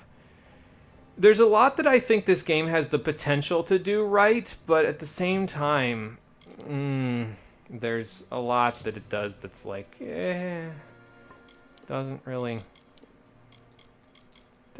trip my trigger. I probably should use those health regen potions as well, although those are, I think, more expensive if I remember correctly. So, well, the marker appears to be pointing at this guy. Are you Karth? What are you doing down here?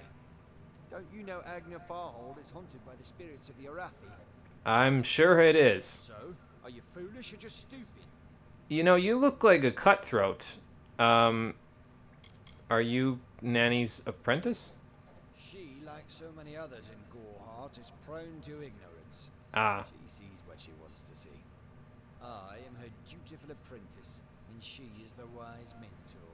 But that's not how that relationship works, is it? You did that to her on purpose to get at the formula, you cutthroat. Ooh, I see. The twisted gnome has found herself a champion. How delightful. You're gonna regret saying that. So immersed in her work that she failed to see the deception before her very eyes. In case it wasn't clear, those blue options basically tell you everything you need to know about the things that they had in white underneath it, without you even having to say those other things, so sometimes there's not really even a point of asking the other things. So. Poor Nanny. So trusting, so pathetic. Of course she can never learn of my ruse, can she? And how do you plan on preventing that from happening? I'm right here. You know, I probably should just do this. Because that'll let me whack these guys upside the head. And keep whacking them upside the head until they're all like this. And then we can do this. No, not you. Karth, please. There we go. Alright, now, Karth, prepare to be erased from history. Goodbye. I'll take all that, thank you.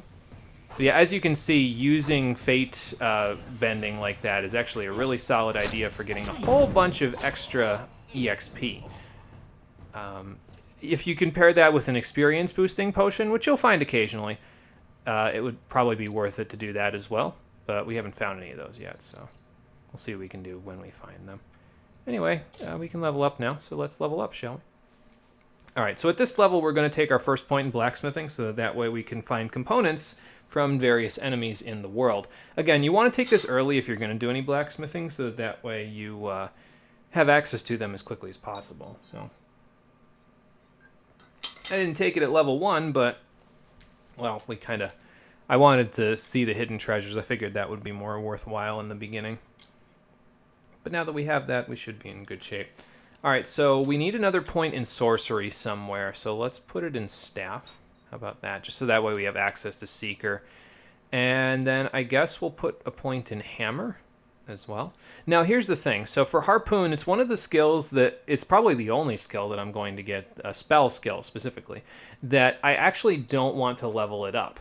Because as you can see here, when you level it up, it doesn't change how far away you can pull enemies in from. It does increase the damage that it deals, but it also increases the cost of the spell. So I would much rather keep it at level 1, even if it doesn't deal a whole lot of damage, because I'm not using it to deal damage. I'm using it to pull enemies in. So being able to do that at the most ergonomic cost is probably more effective than anything else. So, yeah, there you go. As for the rest of this, we've got an armor piece that needs 7 points in might. So that'll be decreased. It might decrease it down to 5 actually if I do this. So let's find out if we get Seeker, because now we have access to Seeker and that reduces equipment requirements by 25%. So let's equip that right away. So that way we've got that on lock. We have some moves to work with now. So now we can do hold down moves. So we have charge moves now. And if you charge your longsword attack, you'll dash into foes, slash them. I'm not as big of a fan of that one, honestly. I'm a little bit more of a fan of Minotaur Rush, although this does not stagger enemies with the first hit unless they're smaller. Larger enemies will not get staggered by this, so you still need to keep that in mind as you go through. So I understand you're using it for utility, not for big deeps. Yeah, basically, yeah. So you can use it for big DPS, but I use it for utility. Yeah, Harpoon. So if you need the big DPS, I would recommend using Reckoning mode instead and then just going absolutely ham. All right, let's check out those gauntlets. It did reduce it down to 5, so now we can equip them, and that's actually the next tier of armor, as we can see there. The armor that we have on now is just kind of iron plate armor, but this chainmail armor is the next tier up. So it's going to mismatch with our armor currently, but eventually we'll get armor that actually is, well, at that tier, and then we'll look a little bit more together. Until then, this is fine. I don't mind. Anyway, we've got an average chest to unlock, so let's go unlock that. Because why not? Okay. I don't mind using a pick or two for each one of these locks. Hell, we might not... Oh, good. I just bought that helmet, and here's a sturdy helmet. I probably should have just waited. That's okay. We'll just sell the iron one. But yeah, I probably won't be doing a ton of chest unlocking eventually because it's, again, really, it's not all that worth it. The stuff that you get for it is not tiered, so, you know.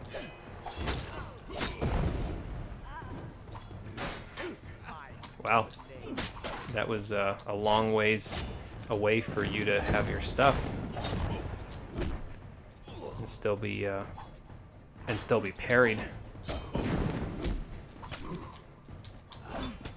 What, hyper armor on that? That's not very nice.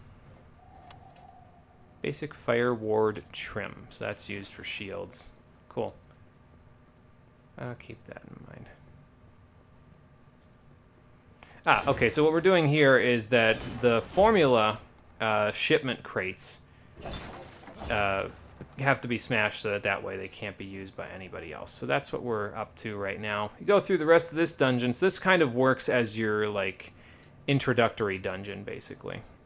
And it lets you... Okay, well, I was going to try to do this. There we go. Ow.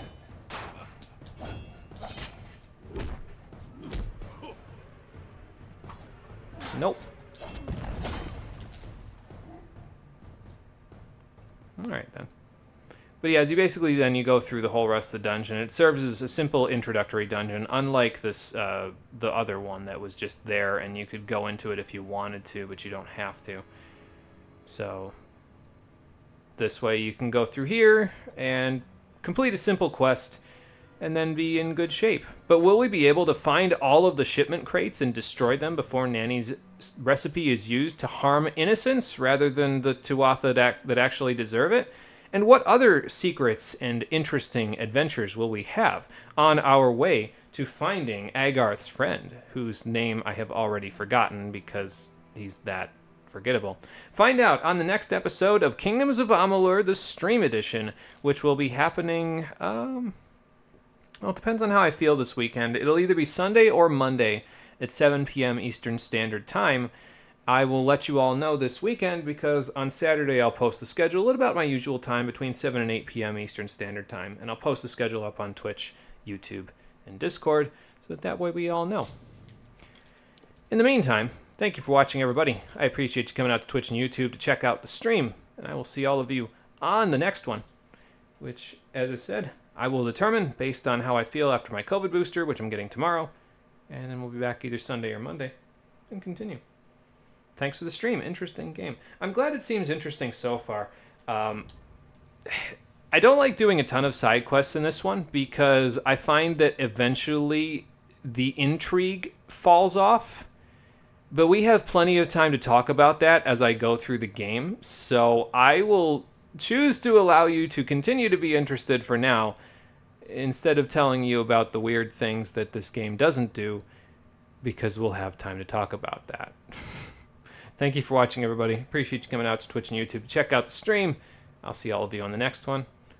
Until then, take care, and have a good one. I did that already. You know, that becomes such a right brain activity. I say it 3 times a week, so sometimes I just forget that I say it, and I'll say it again. Sorry. I must be getting old. I mean, we know that already, but, you know.